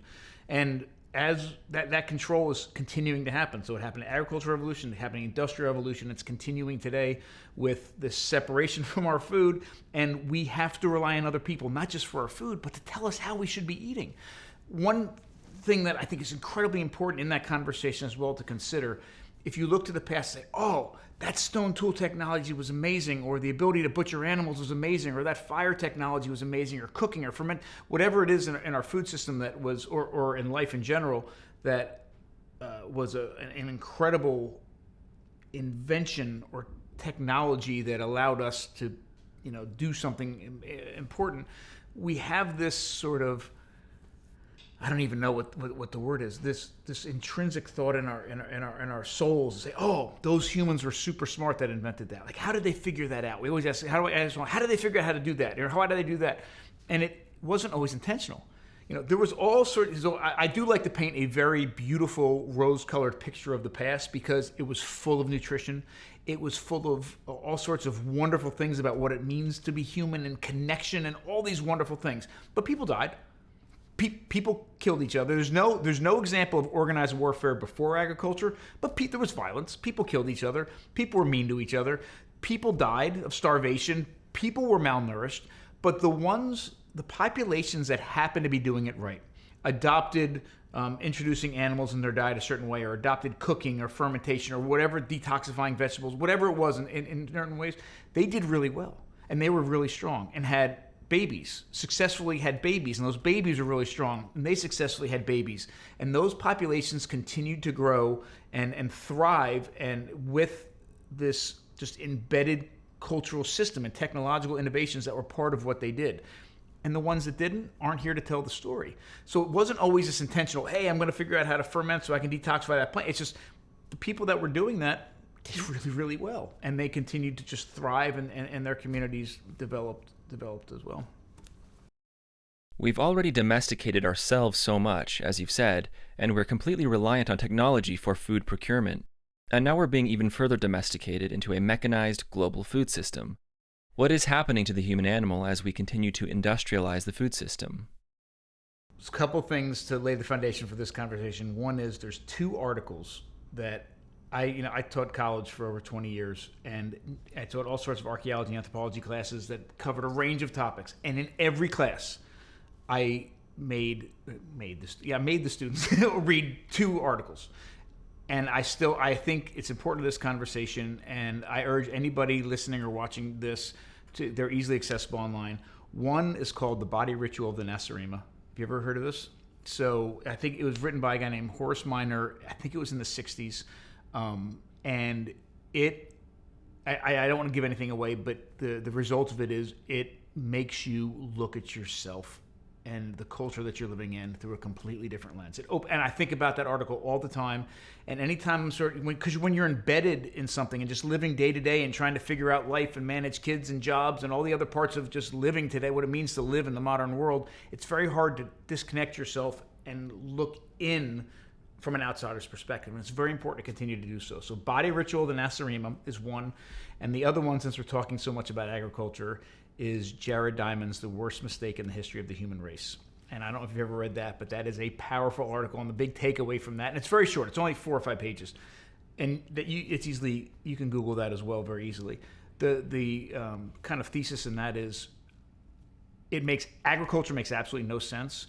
And if we told the people that invented agriculture or adopted it, 12, 14,000 years ago, what was coming, they would have never done it. Like it's a fantastic twist on something that my entire life, it was conveyed as this wonderful, advantage, and all these wonderful things happen as a result of agriculture. And there are wonderful things that happen as a result of agriculture, but at least makes you look at it a little bit more holistically and realize that there's a lot of negative consequences to it too. And most importantly, we're in a place now that, look, I think a hunter-gatherer lifestyle and existence is amazing. We have a population today that cannot subsist entirely on wild foods. Even if we had the knowledge base to do it, we don't have the resource base to do it. So agriculture and animal husbandry is a thing that we absolutely need. The nice thing about this article, and looking at it from a slightly different lens, not just a rose-colored lens, is that there are ways to do it that are amazing, and there's ways to do it that are incredibly destructive. And we absolutely have to focus on that. Several things have happened, and it's a combination of a lot of different factors in my mind. So first off, industrial agriculture, the way that it's practiced, is not only destroying the land, but it's also destroying our microbiome, our guts, our health at the same time. But it's in combination with a very concerted effort to make us believe that we have to be reliant on it at the same time. So I think one of the problems is, from an environmental perspective and from a sort of biological health perspective, it's very, very damaging. At the same time, because of the way of how it's all couched, it's mentally damaging at the same time. It requires disconnect in order for it to operate. It requires things to not work together for it to happen. There's no way in my mind to truly nourish yourself, your family, and your community at the same time as being to ensure that you're being as ethical and deliberate and sustainable as possible in the food system in the current model using industrial agriculture. You just cannot do it. So getting your free-range eggs is a step in the right direction. Using the farmer's market is a step in the right direction. The problem is, in my mind, the way that that's sort of touted is, again, with this major control over it, we're going to solve all these problems by going to the farmer's market. And we all go out there and we take our little recyclable bags and we meet our farmer, and it's all wonderful, and we buy some vegetables and we pat ourselves on the back, and then we turn around and say, I've done my part. It's a step. We have so much more to do. And there's danger in just writing off these tasks changing one little aspect of our life and thinking we've made a big difference. We've made a difference, and it's going to be significant over time. But to really change things, it has to be a holistic approach. And unfortunately, with our attention spans today, it's hard to talk about in a 5-minute conversation. It's hard to do in a soundbite or a quick little meme. It takes time. It takes deliberate, intensive action that's repeated over a long haul. An important problem with veganism, or even only eating regeneratively farmed food, is that we can feel really good about our decisions, which can, but not always, cause us to let ourselves off the hook for the deeper changes that need to occur. And that's the hard part, because you have to, and this is the problem that we have all the time, because you have to simultaneously not reward yourself, but feel value in the steps you are taking, but also realize there's so much more to do. You can't get there unless you take those steps. So it's very, very difficult.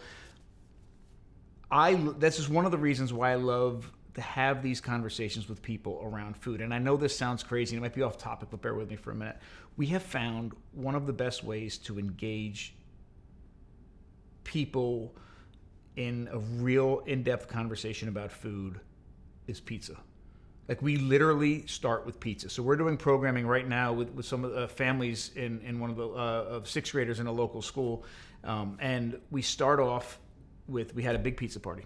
So all wood-fired pizza, all made from scratch, but we had this big pizza party, and we used a pizza because people are everybody loves pizza, and they think they know pizza, but when they have this pizza, all of a sudden, while they're eating this pizza, we can start talking about culture and history and prehistory, but then we can dive into cheese and dairy and grains and fermented grains and meat production. All of these things we can start to break out, and people can get engaged in that kind of a conversation. So we use food, especially pizza, as a vehicle to start those conversations because it's an entryway. The other thing that I think is very important, and we've used it a lot, and it's even been successful isn't the right word, because I wasn't trying to change anybody's minds. But the context is so important. First of all, people have to feel safe. They have to feel valued, but we have to create the right context to have these conversations. And so every year, every fall, for almost 20 years, I taught a primitive technology class at Monmouth University, and then more recently here at Washington College. And one of the things that we did is we made basic stone tools. Well, everybody in the class made these basic stone tools.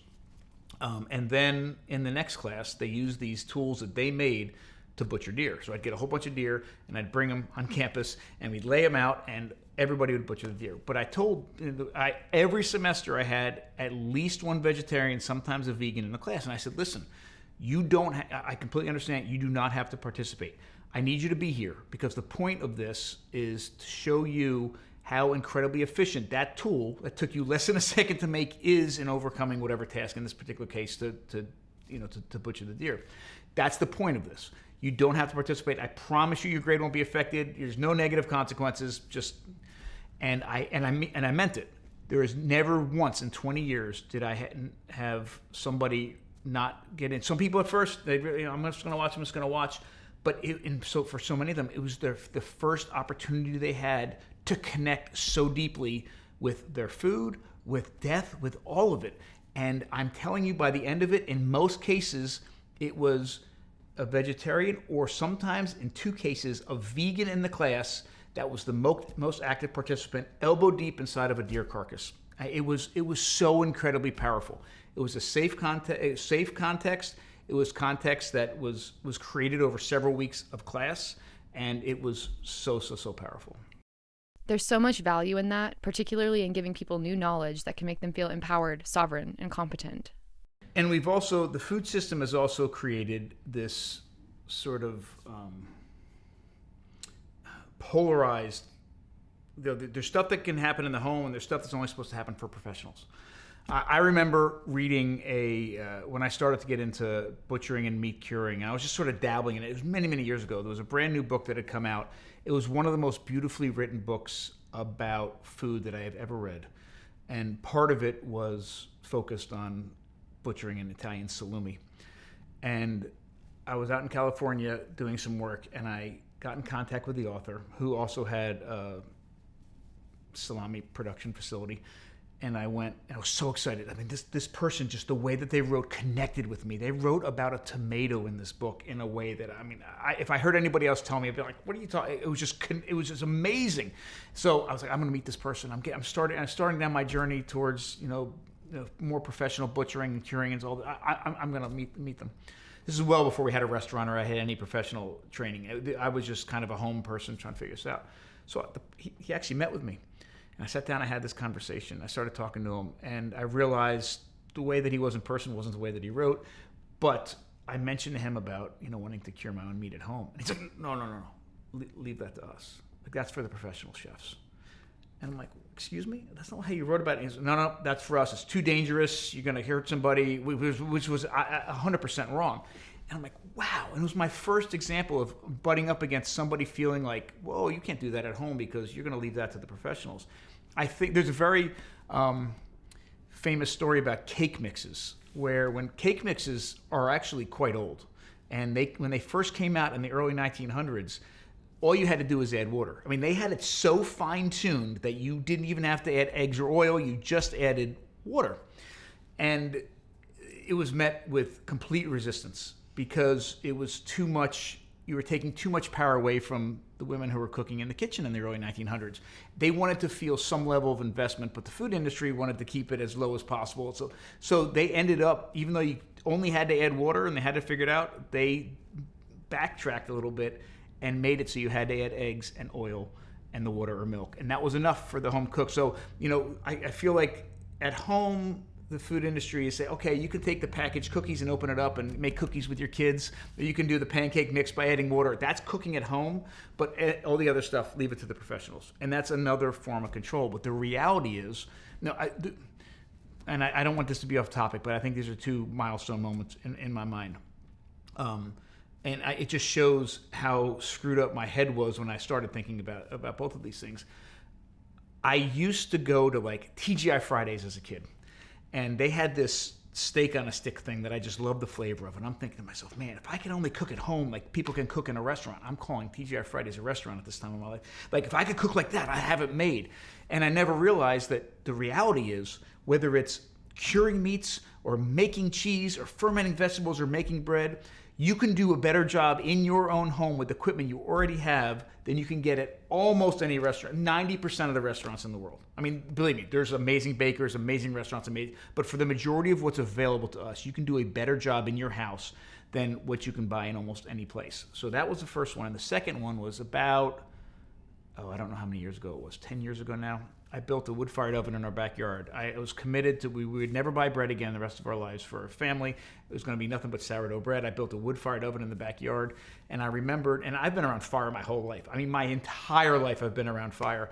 And I had to relearn how to use fire in this wood-fired oven.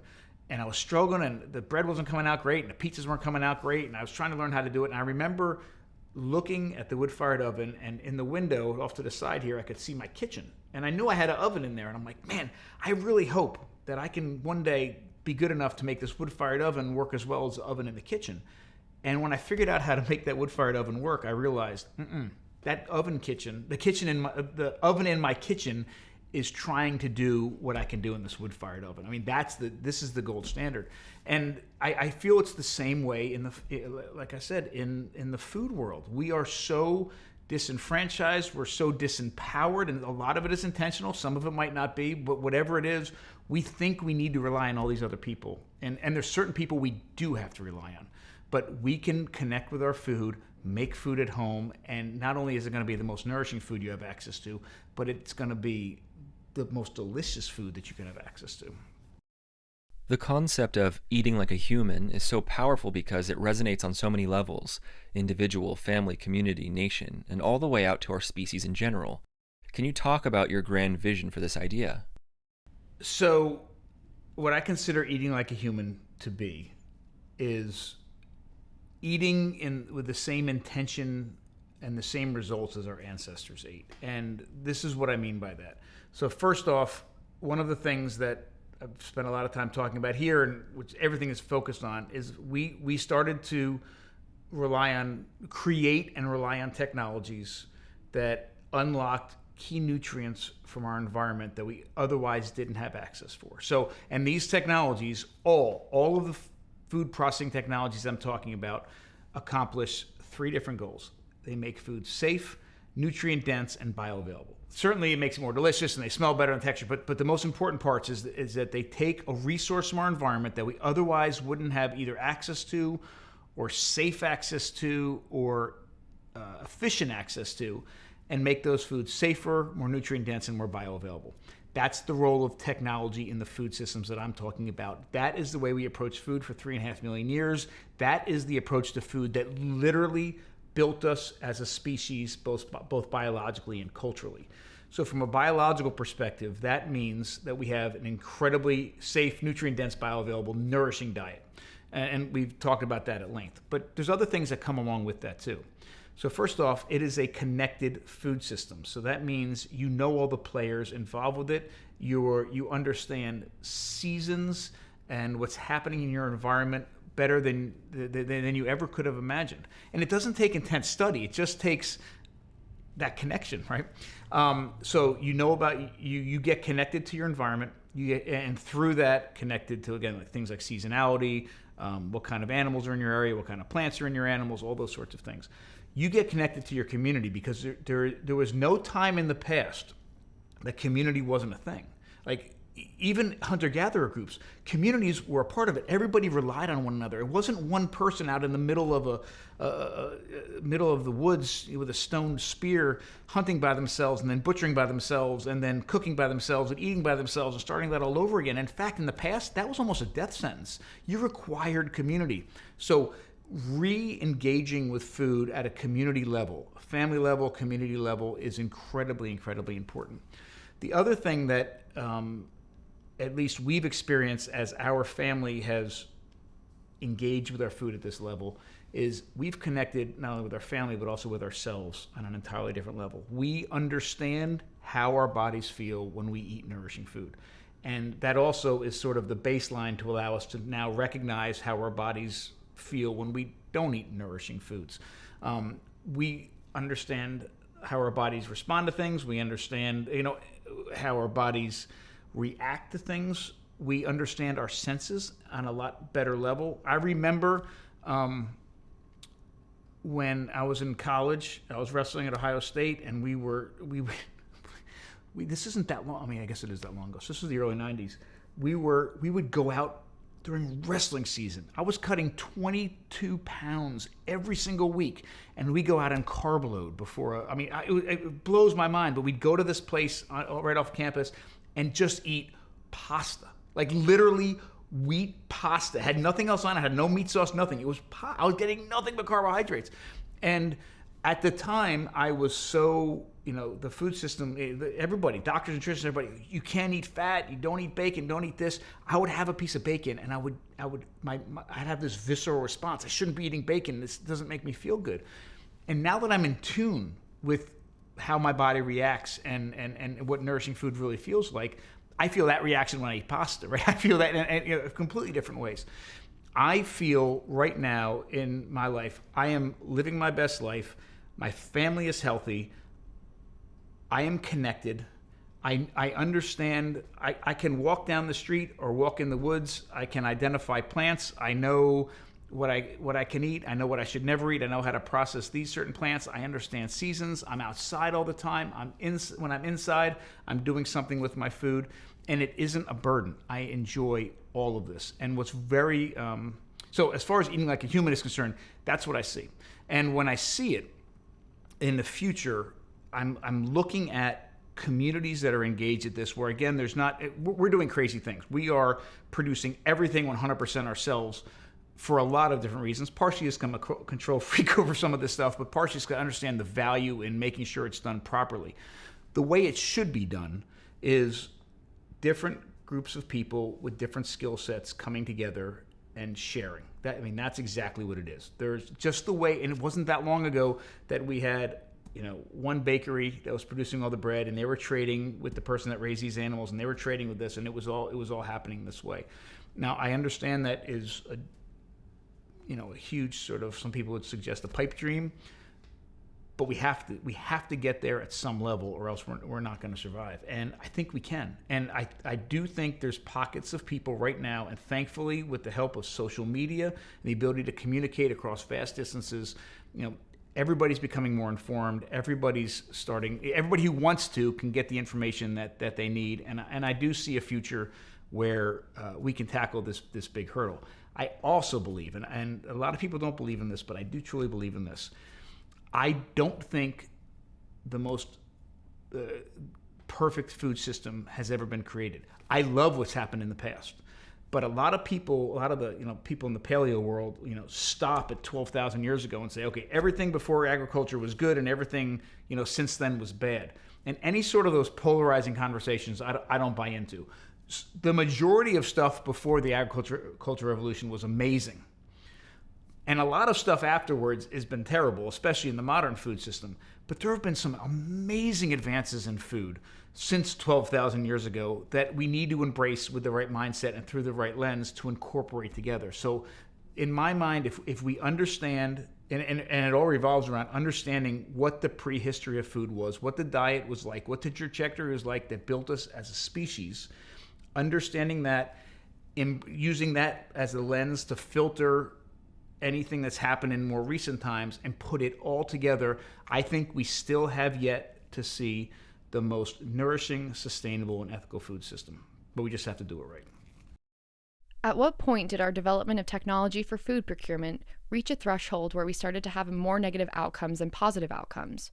When thinking of this sustainable, healthy future of food, which technologies are appropriate and which technologies should we abandon? I wish I could draw an exact line for you, but I can't, because I'm still sort of figuring some of this out on my own. But I'll tell you a very quick story, and I'll answer it as best I can. I first started to ask that question of myself, and I wrote about it in the book. I forget how many years ago, maybe it was about 7 years ago. And I was teaching at Washington College, and I was teaching two anthropology classes. One was an archeology class that had something, I forget which class it was, but it had to do with food and prehistory. And one was a more modern cultural anthropology class, and we were talking about modern foodways. And I had a student that was in both classes the same semester. And several weeks into the semester, she came up to me after, and she goes, Professor Schindler, I got a question for you. I said, okay, what? She said, you say food processing all the time. And you say it in the prehistoric class, and you're all smiles and laughter and joyful, and you say it in the modern class, and it looks like somebody just ran over your dog. Like, I don't understand. Like, what's the difference? And I don't know. It's one of those questions that people ask you to define things all the time, and you say these words, but you don't know. And I had to think really, really, really hard. So this is how I draw that line, because I knew I had drawn that line subconsciously, but I couldn't articulate it.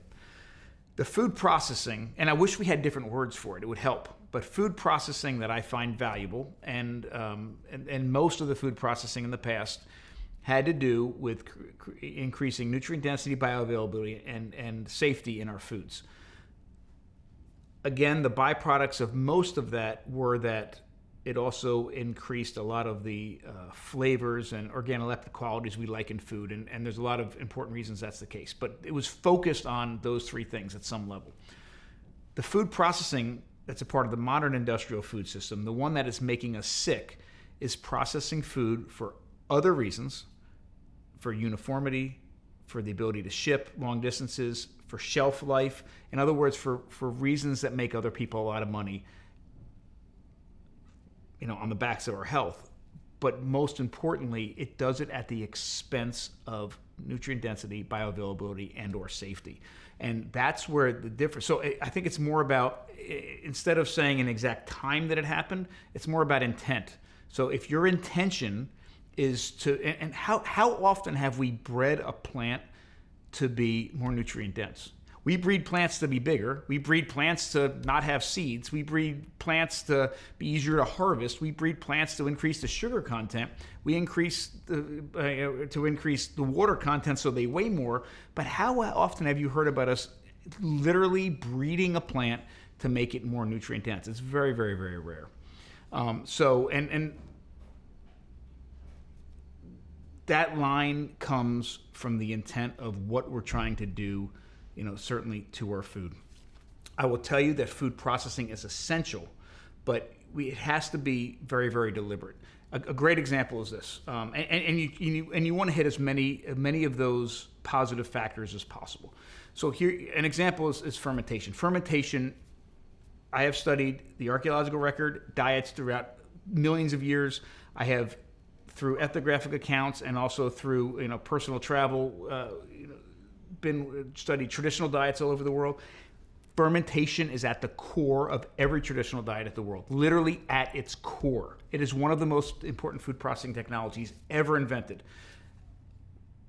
Fermentation, let's talk, we ferment all sorts of things. We ferment dairy, we ferment meats, we ferment alcohol, we ferment plants. But let's talk about lacto-fermentation, for example, for a second. Fermenting vegetables does a lot of different things. First of all, it helps, in many cases, detoxify that plant.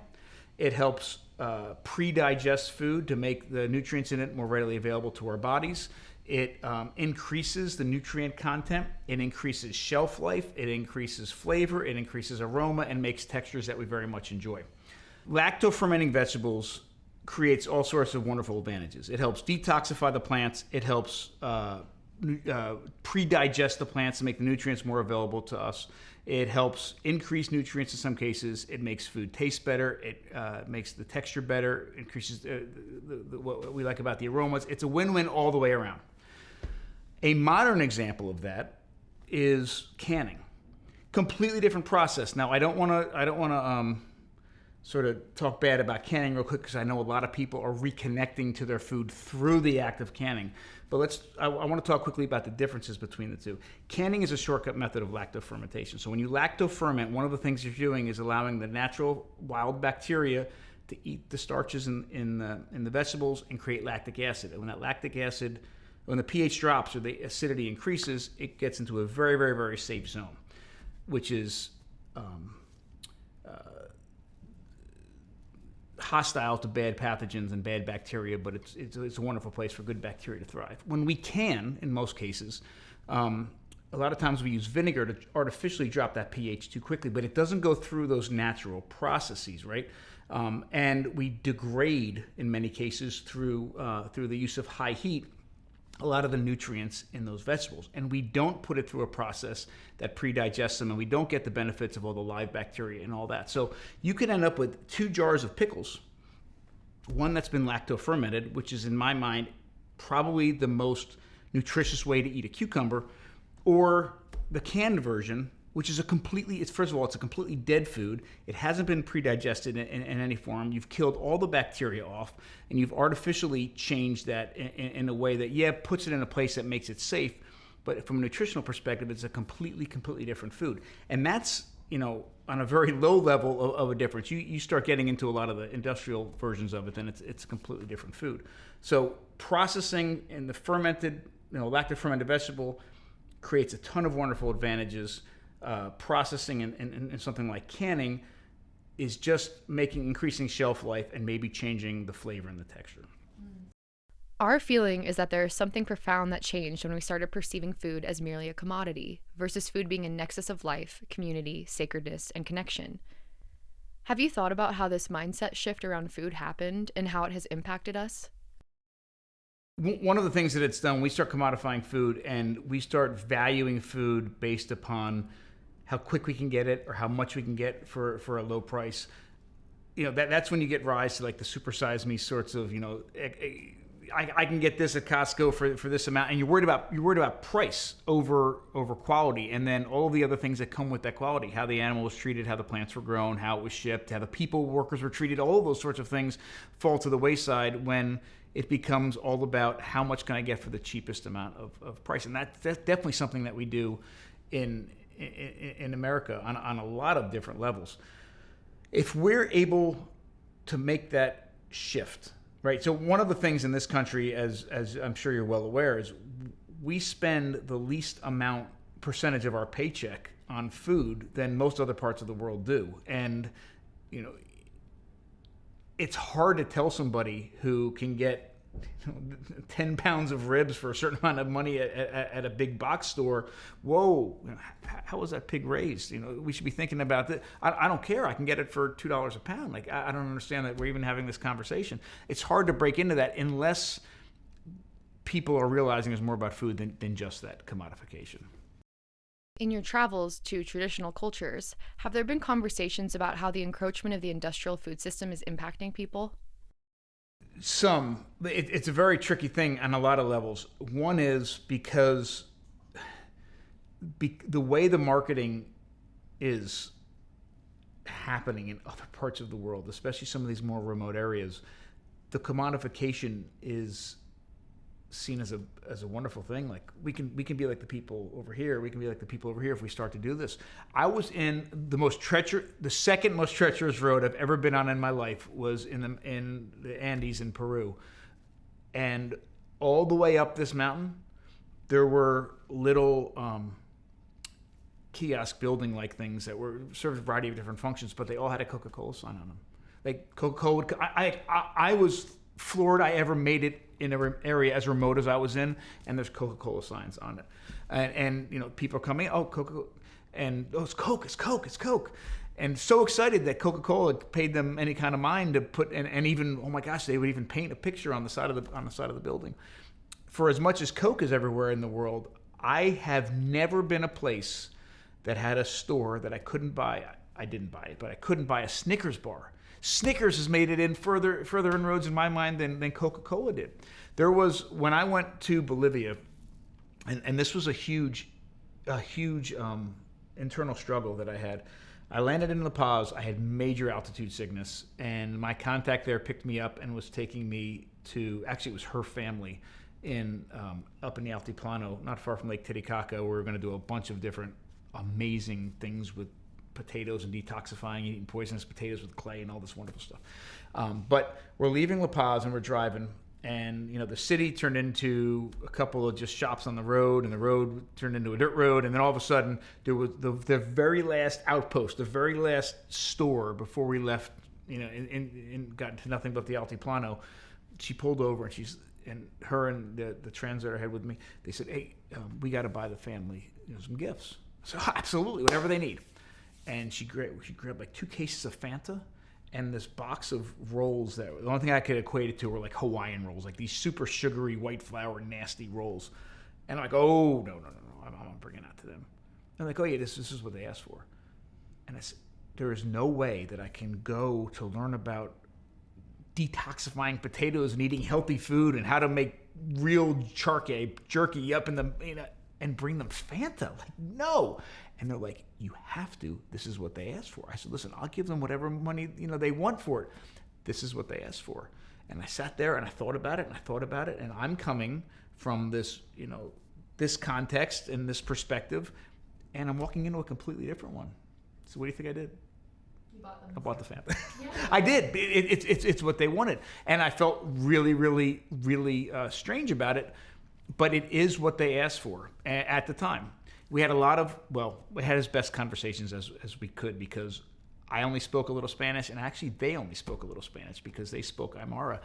But we had some intense, amazing conversations.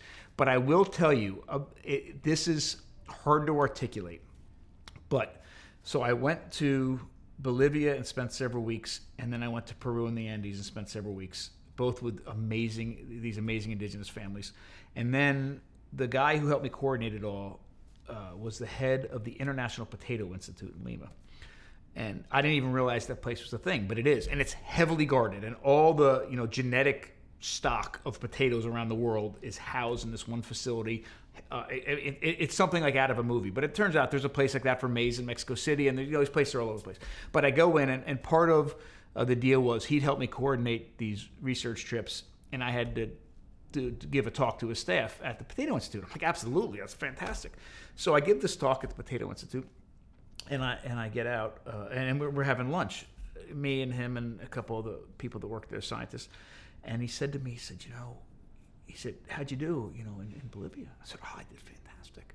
It was great. The family was amazing. I learned everything I wanted to learn. I just went on and on. He goes, yeah. He says, it was, I forget exactly how he said it, but it turns out that there are some very strong feelings of and traditions built around reciprocity, and that there have been there's this it's a long story, but there have been anthropologists driven out of communities based on these certain traditions and levels of reciprocity haven't been met. And it turns out that one of the things that kept me safe in that community was the fact that I brought what they asked for. And it was fascinating to me. But the reason I bring this up is because it's very easy for us to have this conversation and then talk about what should happen in a different place, but what's happening in another place, has a long history and tradition and a lot of different social factors and things happening there.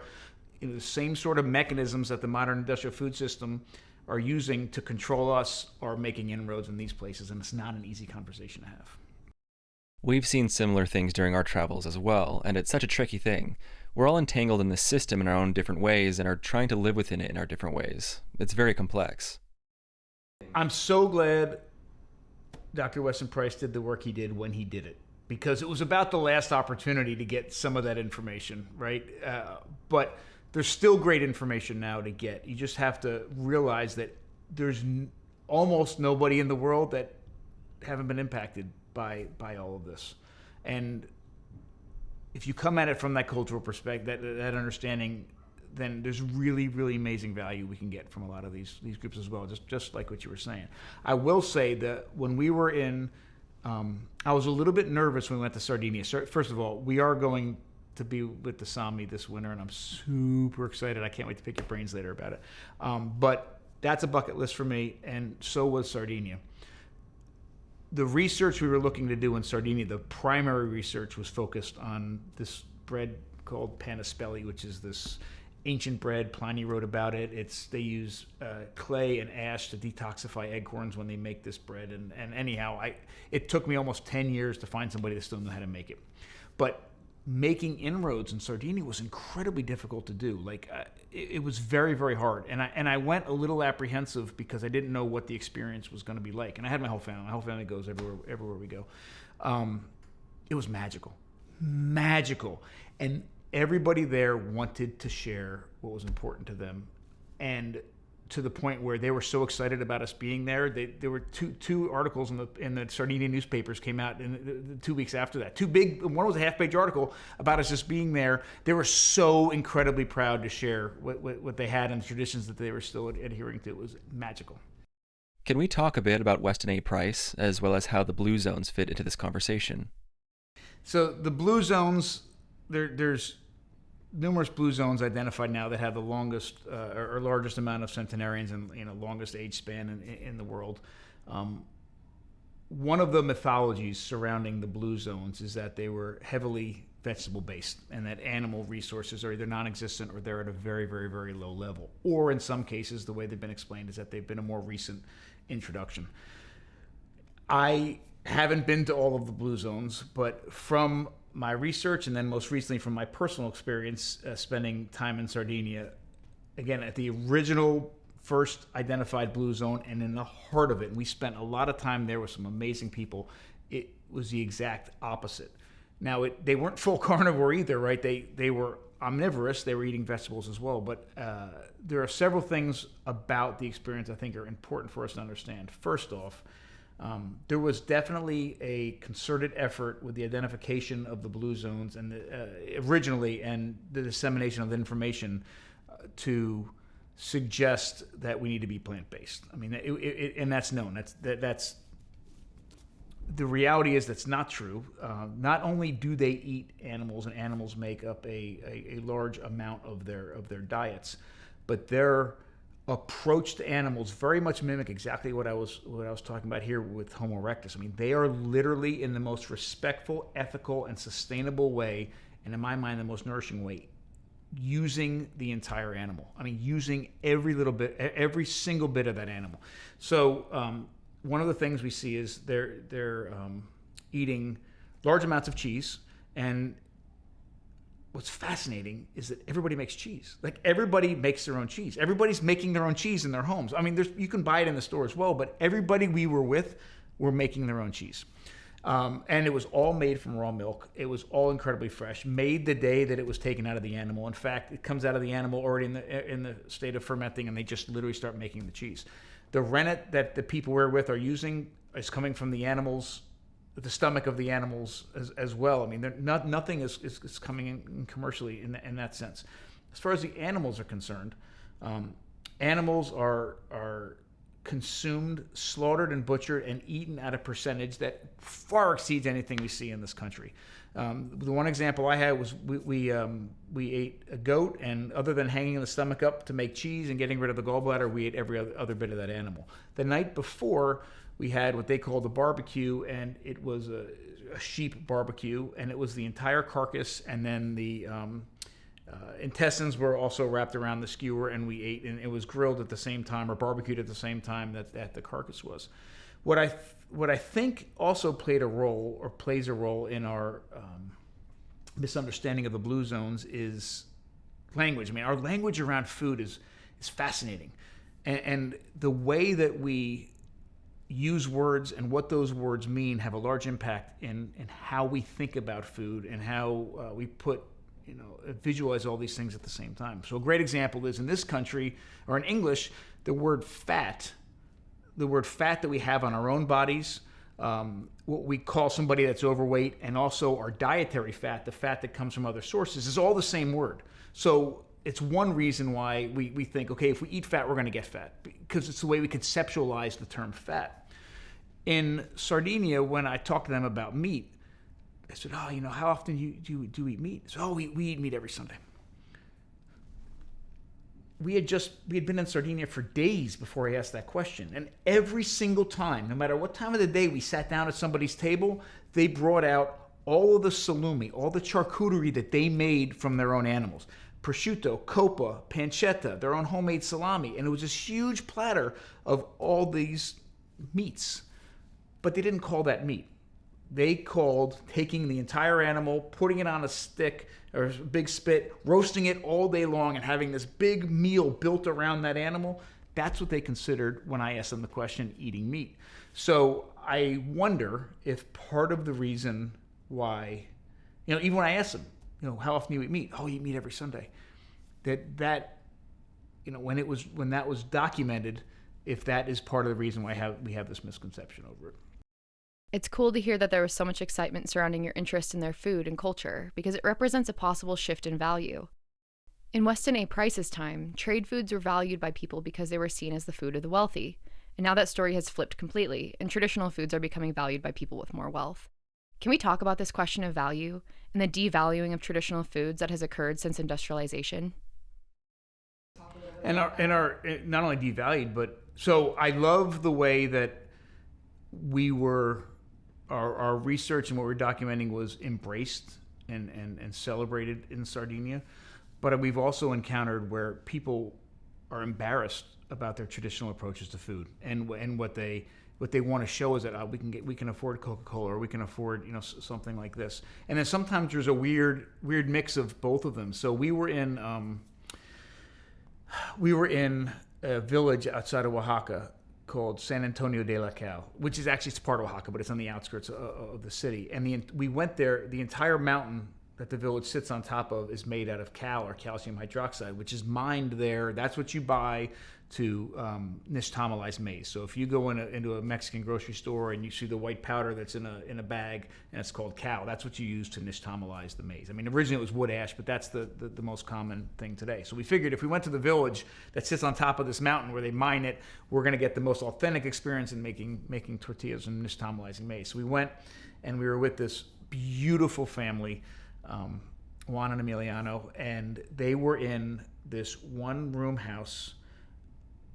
And it had a sheet of metal on the top, and the bedroom was also the kitchen. I mean, it literally was one room, dirt floors.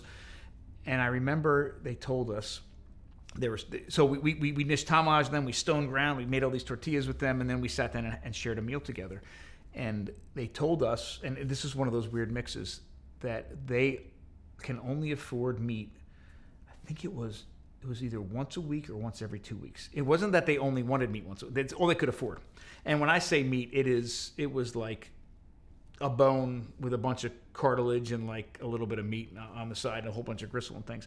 And they saved it up for us when we came. All they wanted to do was share it with us. I mean, this is a family that then had 5 people and an interpreter. No, it's 5 people, an interpreter, and a guide come. So there was 7 more people came in, and the one bit of meat they had, they divided up over all of us very givingly. So they were very proud of that. And then the next thing they did is they reached down and grabbed a 2-liter of Coke and put it on the table. And we're so excited to share Coke and that at the same time. And one of the many wonderful things about Weston Price's work is that he conducted that work at the perfect time to still have firsthand access to traditional diets that in many ways weren't touched by the outside world, or if they were, it was very subtle. But at the same time, it was a time in the world where a lot of these groups were sending their teenagers off to universities in cities. So you have these old timers that have lived on nothing but traditional diets, and you have these kids that were raised on traditional diets but left and lived in cities for 2, 3, or 4 years, and then came back and were riddled with modern Western diseases. And it has had such an impact on everything that we do. It's an amazing resource. Before we finish, can we switch our attention back to tool use? What evidence do we have to show that human development is a result of tool use? So let's start with the earliest identified stone tool, and it actually wasn't found that long ago. But this is called the Lemekwe tool. This is very simple. You have one rock here made of the right material that was struck right here, and this flake was released. And the edge of this, now, first of all, it's a cast of it, but an exact replica of it. And it's 3.5 million years old, or 3.3 million years old. This edge was razor sharp when it was first released from the rock. So you have here a tool you can hold in your hand with a razor sharp edge that was created in less than a second, and we're confident this was used for butchering scavenged animals. And we found butchering marks on bones from tools just like this that date to the same time period. So it's because of this tool that we believe Australopithecus afarensis or Australopithecus africanus we're making and using the first stone tools. This is also the introduction of meat into our diet. At the same time, we start to find bones that were intentionally cracked open for their marrow. So we don't know how much of a significant impact the introduction of scavenged meat and some marrow had on our diets. It could have been a rare occurrence. It could have been a daily occurrence. No idea. But we do know that this is the evidence, not only that tool, but bones that bear the butchering marks from tools like this. And also we can tell through a lot of experimentation when a bone is intentionally cracked open to access the marrow on the inside, that marrow and meat enter into our diets. Right around 3.5 million years ago. The next stone tool technology we see is this, and this is called an Oldowan chopper. Now, this technology is actually made up of 2 parts. They're not going to fit back together. This dates to about 2.5 million years ago or so. But think about, you can see here the rounded cortex of the original rock or cobble this was from. Again, 2 rocks are picked up. One has to be of the right material, and it's struck, and then it's struck, and it's struck, and you end up with this. You see the cortex on the outside, the original remnants of the outside of the cobble, and then a whole bunch of scars where the flakes came off, and it results in these sharp edges. When this was first found, we thought this was the actual tool that people were looking to make. And there were a lot of experiments done with this tool and to look at what the advantage of this is. And there's not a whole lot of advantages of this over just the original cobble. The one thing that it does work really well on, and I've had students experiment a lot with these, is if you're trying to bust open a bone for marrow and there's any sort of flesh still on it, and that flesh acts just like a cushion or like a pillow, and you're trying to crack through this big mammal bone, and every time you hit it, it's like you have a pillow between it and the bone. It's very difficult to crack open with the outside of a rock. But when you have that concentrated force on an edge like this, you can bust open bones from marrow really well with this. But is that alone worth making this tool from? Probably not. The new interpretation of the Oldowan chopper is that it was the sharp flakes that came off that were actually the intentional tool. So this is the byproduct. While useful, this is the byproduct of making a whole bunch of these little razor sharp knives.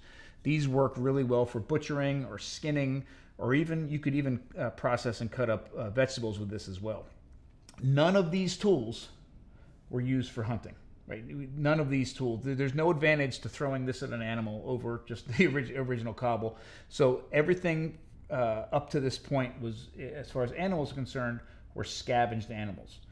Now, if we fast forward to 2 million years ago with the introduction of Homo erectus, one thing I want to make sure that I mention here is that even though we have this lined up really nicely and it looks great, and you see the progression of size of skulls and the diminishing size of teeth and all this, evolution is not a straight line, and there's a whole bunch of species that we're not even talking about to simplify this conversation. But it's more like a confusing family bush. But in general, these are the milestones that help us make the point we're trying to make. The primary tool at 2 million years ago with Homo erectus is something called a hand axe. And this is a reproduction I made of an Acheulean hand axe. Here's a cast of a smaller version of the same thing. And there's several things to think about with this technology. First, this is probably not an axe. I actually hate the name axe because the one thing this doesn't work well on is chopping down a tree. Imagine trying to chop a tree down, holding this in your hand, and all you have is a point. This, and we've run a ton of experiments on these sorts of tools. They're a great butchering tool, especially for a large carcass. You can butcher really, really well with this. You can also, and I know this isn't a popular opinion, but you can dig really well with this as well. And I know we don't think about it much, but imagine if I asked you to go out and harvest a whole bunch of underground storage organs like potatoes or something, something under the ground, and the ground was hard and all you had was your nails. You're not going to get at it. This digs really, really well. You can cut with it well, and the other thing that's nice about it is you can consider this a core. You can use this as a basis for knocking off another flake, a razor sharp flake, a little knife that you can use for other more detailed tasks. Even though these are not hunting tools, we do believe that at about 2 million years ago, it is Homo erectus that was hunting for the first time. They had wooden throwing spears. They could run animals off cliffs. They could trap animals, a lot of different ways to get at those animals. But we do believe hunting started at this time period, and so did the control of fire. Now, this is an example of a hearth board for a hearth and spindle hand drill sort of mechanism. But it is at this time period that it makes complete sense that they had control over fire. A couple things to consider with the introduction of at least control of fire. In order to control fire 2 million years ago, and I will put a little disclaimer in here, I believe it was 2 million years ago. There's a lot of other archaeologists believe it was 2 million years ago. The first even possible direct evidence of fire, control of fire, is not until about 1 million years ago, and some people don't even consider the first direct evidence until 500,000 years ago. And there's a bunch of different theories around it, but there's a few things at 2 million years ago that make me believe it was at this date. One of them is, first off, if you had a small fire 2 million years ago, and it was one small fire, you cooked on it, used it for light, warmth, whatever, and then walked away, the ability for that to preserve over 2 million years is very, very slim. I do believe we will find fire at that date, but the sort of proxy evidence is that it is two things are happening at just our side of 2 million years with Homo erectus. Number one, it's the beginning of the last ice age, so it's the beginning of the Pleistocene. And two, Homo erectus is the first of our ancestors to move north and leave Africa. So think about what's happening at that time. You have the onset of the last ice age, and at the same time the northern latitudes are getting colder, we have Homo erectus leaving Africa and moving into northern latitudes. It is literally impossible to do without the ability to control both your microclimate, your heat, and also your light. And I also obviously believe they were using heat to cook their food, which also increased the nutrients that supported the brain growth. So we have, again, in my interpretation of the past, the introduction of hunting at this time period, which gives full access to the entire animal, and the introduction of control of fire. In order to control fire 2 million years ago, we probably had to start to form an association with fire millions of years earlier. We're one of the only species on the planet that doesn't run away when fire comes, right? We embrace fire. So we had to first see its advantages.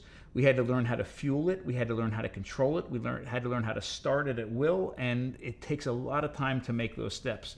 So if we had fire as early as 2 million years ago, we probably started to form a relationship with fire much, much earlier, 3.5 million years ago, at some level.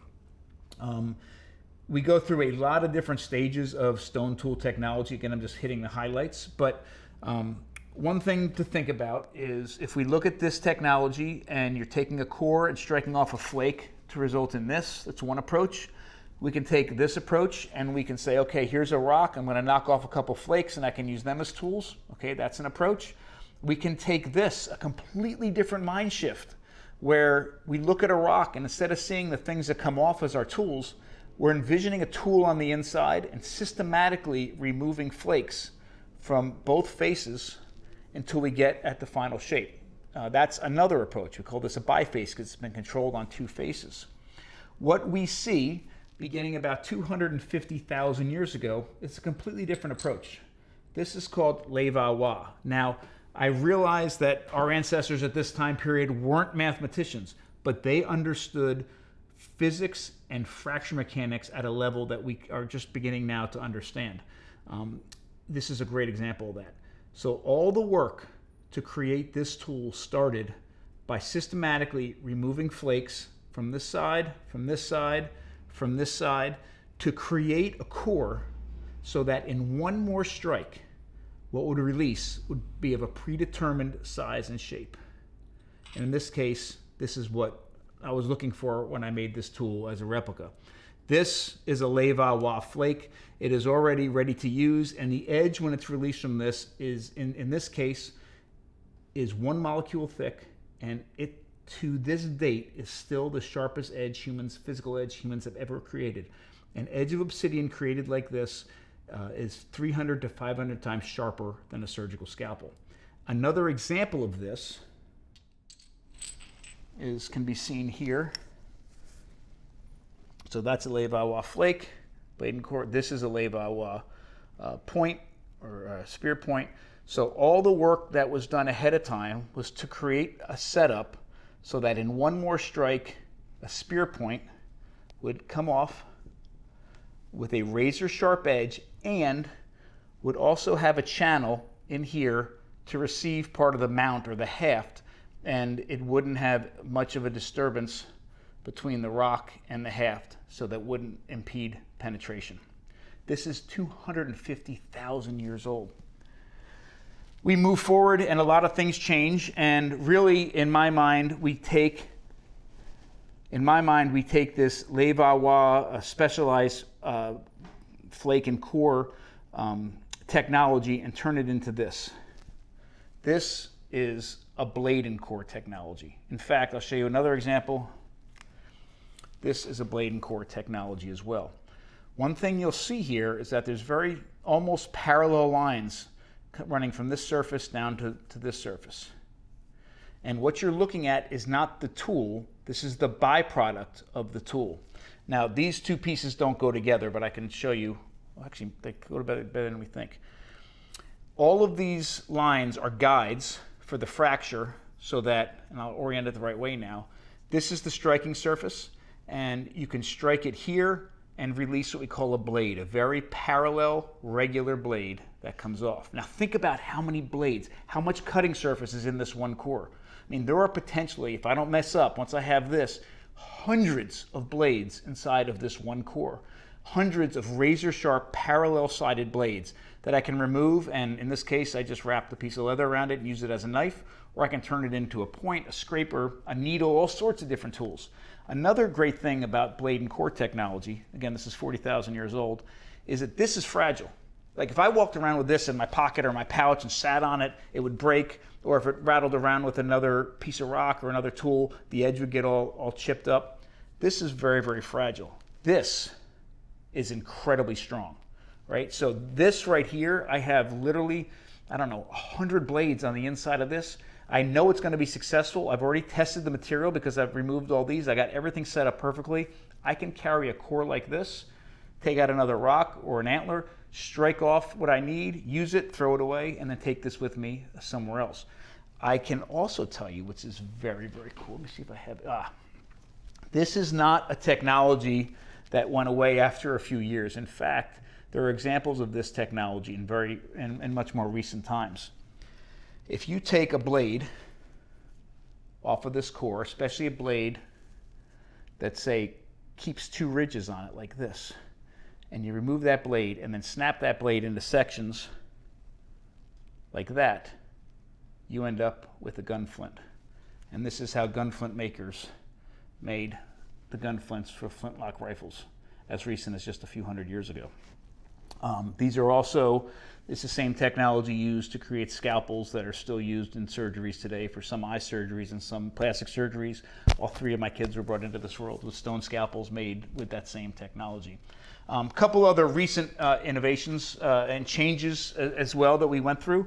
So continued to, all these things, continued at some level, but what we see here is really stone tool production at a height that borders between art and functionality. So here, bring it back home to North America. This is a cast of a Clovis point made by my mentor, Dr. Eric Callahan, that shows several important features that are very, very useful, difficult to create, but useful in the final product. So this Clovis point is a tool that was used, it's a stone tip that was used to take down woolly mammoths and mastodons and megafauna, upwards of 12,000 years ago here in North America. One of the most important attributes of the Clovis point is this, we call it a flute, this channel that was removed by a flake on both sides.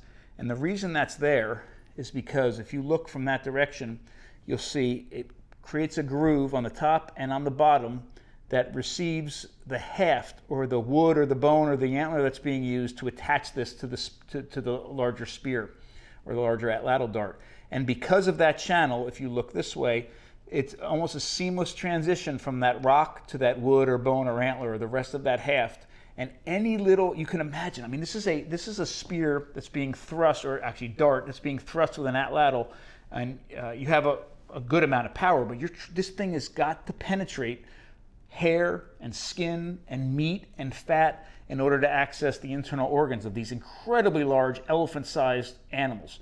And any little thing that can slow down or impede that penetration could eventually make this thing unsuccessful. So this channel is the hallmark of this Clovis technology. And then there's a lot of other changes through time. One of the things you see in different types of spearheads or arrowheads or knives is that the front of them all have to do the same thing, right? The front, if these are being used to take down an animal, they all have to penetrate the animal, get in there deep enough, and be sharp enough to produce hemorrhaging in that animal. The animal's going to die because it bleeds to death. So the tip of these all have to perform the same function. So we don't typically look at the tip to see any differences. What we look at is the base, how they're hafted or attached to a handle or a spear or a dart or an arrow in order to identify maybe how they're being used or who made them. A couple other, one thing I do want to make sure that we recognize is that even though stone tools are what we think about for millions and thousands of years as being the primary tool, we think that way. Our view of it's been skewed a little bit because that's what lasts in the archaeological record, and organic materials would often rot away or disappear over time. So other materials like bone and antler and wood make incredible tools in their own right. And here's an example of a bone harpoon that I made, and here's the example of a piece that it was cut from, the bone that it was cut from. This wouldn't last in the archaeological record very easily unless it was in perfect conditions for preservation. But bone, antler, wood, organic materials were very important in our ancestral past as well. And how did you make the bone ones? So it's very interesting. Antler, if you soak antler, it makes it soft enough to work with stone tools. Bone is best worked green. So fresh bone is softer and easier to work. So I worked this with stone tools while it was still green before it dried and hardened. Cool. One other big significant stone tool change over time is every tool that we walked through already is made through percussion. You were banging something against that rock. It could be another rock, an antler, a piece of wood, whatever, and knocking flakes off to create a finished tool. This is a groundstone tool, one of the hallmarks of the agricultural revolution, which we also call the Neolithic revolution. And Neolithic means new Stone Age. What's different in the Stone Age is that we introduce groundstone tools into the technological toolkit. And that means, in addition to flaking tools, we create shapes of stone tools by taking stone and grinding it on other stone. So this is called a celt. So this is essentially an axe made by grinding this rock. A lot of times earlier stages of this require us to knock off pieces of it, but eventually it's finished by grinding. One of the advantages to grinding stone is that a whole lot of other stones can be used in production of stone tools. So if you're going to make a flake stone tool, the rock has to have certain attributes. It has to be brittle, elastic, homogeneous, and brittle, right? And it has to be all of those things in order for the rock to break predictably. A whole lot of rocks in the world don't have all those attributes, so they can't be made into tools using those technologies, but they can be ground into tools. Plus, this process is so incredibly slow, you can't make a mistake. Like, it's so slow, it's impossible to make a mistake. So anybody, skilled or unskilled, in many cases, could sit there and grind stone on stone and end up with the final product. Another reason that groundstone tools were being created at this time is because they're heavy. Like, they're super heavy. Hunter-gatherers are incredibly mobile. Mobile hunter-gatherers are moving around all the time. Everything that they own, they're carrying. But agriculturalists, in order to be full-time agriculturalists, you need to be sedentary. And when you're sedentary, you can start accumulating heavy things. One of the heavy things you can accumulate are things like mortars and pestles, or mortars and metates. And these are tools that are not only heavy and come about during this time period because you're sedentary, you can accumulate heavy things, you don't have to cart them around, but also you didn't need things to grind grains prior to the agricultural revolution. So tools like this come about because not only are they needed, but also because they're heavy and they couldn't have been transported earlier. There's a lot of different ways to do this, and a lot of different ways this can be accomplished. This particular type of blade and core technology starts, and imagine this whole rock is, covered in cortex, and there's maybe different shapes and protrusions and things. One of the first things you need to do is create the striking platform. So you strike, say, right here, and this comes off. And that's the surface that's created after that's removed. Now you have this surface. And again, this is a particular type of blade and core technology called the unidirectional core. It can be done in a lot of different ways, but if this surface is created, then what you have to do is start to take, hitting from this direction, all the pieces off that you actually don't make it look like this. And I know that sounds simplified, but what you're looking for is an angle that's just barely less than 90 degrees. And this surface, the surface that the blade's going to be removed from, has to be slightly convex. It can't be flat, and it can't be concave. It has to be slightly convex. So you start to remove the pieces that you need to create that situation. And once it's done, and you've created all these almost parallel lines, you're ready to go. And I can just boom, boom, boom, boom, boom, and start plinking off all these different blades from it. They can be large, they can be small, but that's what you're looking for. It's just so crazy because just that they're so long and precise. Like, it almost looks like you had to use like a planer tool to get it off like that. So it's just. And some of these some of them can come this long. Literally blades come off. Now, you can strike this rock with another rock or with an antler or other things. You can also use punches. So you can take say like an antler punch and put it directly on the place that you want at the right angle and then strike that punch.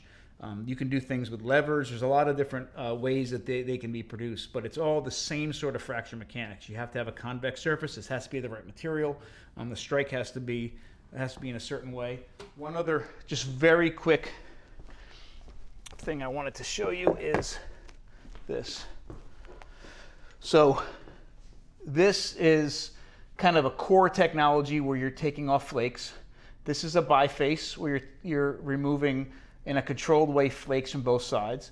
A Clovis point is a biface, right? These arrowheads, these particular arrowheads are a biface. This is a core technology. It's a specialized core technology where you take and create the surface that you need so that in one more strike you can create exactly the size and the shaped flake that you want in a case like that or a case like this. This is a blade and core technology. There's there's several other things, but two that I have good examples of. One is you can create a triface where you control three faces at the same time. And then here is an example of a quadriface that you can control four sides at the same time. And this is incredibly difficult to do. One is because you're dealing with very high angles and you have four faces and everything needs to be slightly convex for it to work. And this is called a Danish square axe. And this is all done to create this, and then they grind this perfectly smooth for the finished product, which is a groundstone tool as opposed to this. But I mean, to look at how people can take a rock, visualize a tool on the inside, and then understand the physics and the fracture mechanics behind it so well to actually implement it is absolutely amazing. Another great example, I don't have it here, but you know, we have this teleological idea. You know, and again, the way I have this represented, I apologize. This looks teleological, but the idea that this direction, things are directed. Yeah, of course, we started here with small brains, and you know, we went through this progression, and you know, communities grew, and cities grew, and all these other things. Technology advanced. I mean, this is a teleological idea, and things don't happen that way. But a great example in the stone tool world of things not being teleological was when the Bronze Age hits. We have people figuring out how to make bronze knives, bronze daggers, and they're gorgeous, and everybody wants a bronze dagger.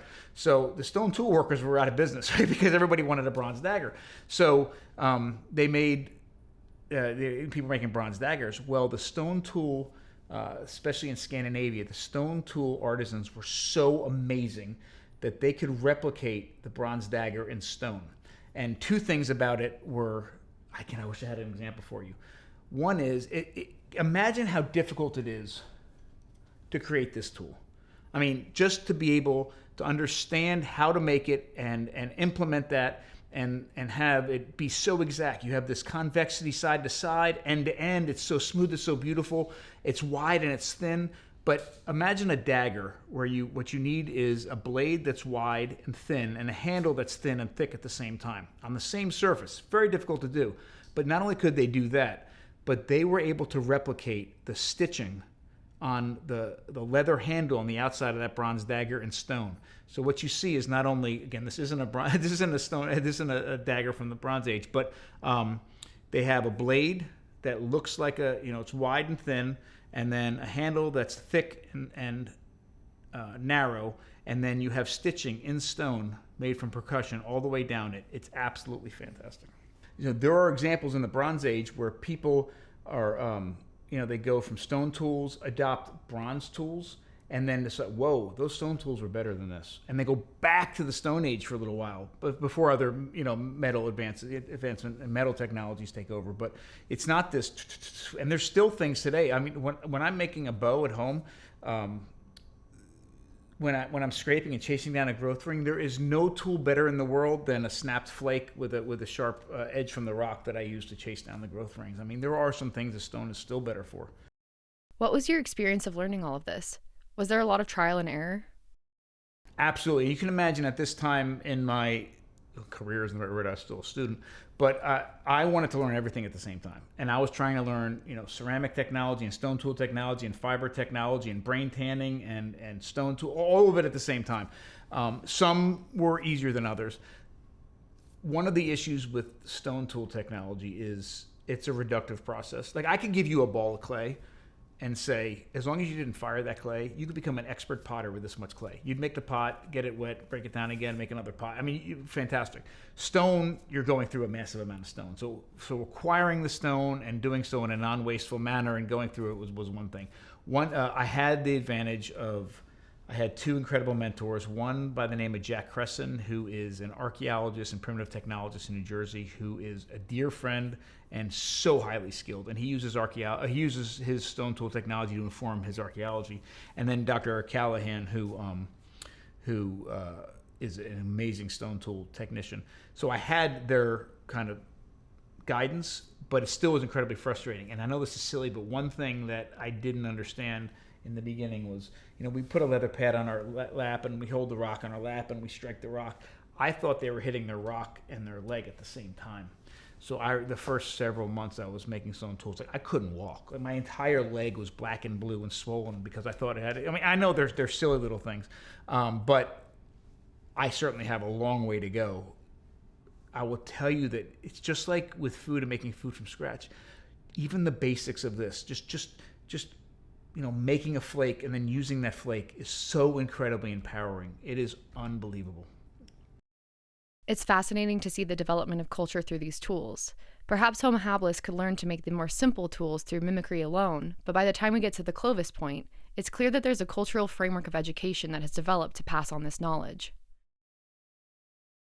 I 100% agree. One thing that, the way that we approach food is uniquely human. And I think it's in many ways, one of the core things of our existence. Not just eating, it's the way we approach it from all different perspectives. But also, so is teaching. Teaching is such a fundamentally human thing. And that's one of the things I love about Weston Price. One of his famous quotes is, you teach, you teach, you teach. It's the thing that's always repeated that he said. It's so incredibly important. Yeah, some of this stuff you could watch and do. In fact, they've done studies with a chimpanzee named Kanzi, where they, where the scientists demonstrated how to do something at about this level. And I know it's silly, and you can watch YouTube videos of it. It's so cliche, but they had a box that was tied with a banana in it. And they taught Kanzi how to make the tool and then go use it and cut the string, get the banana. And so this is doable. As a side note, one of the things we also saw was she figured out a few other ways, Kanzi figured out a few ways to actually create that flake that they didn't show her, which I thought was fascinating. But none of it was at a technological level such as this. The steps to even make something like this, I don't believe you can teach without some level of communication. Just by demonstrating, you can't do. So yeah, I do think this.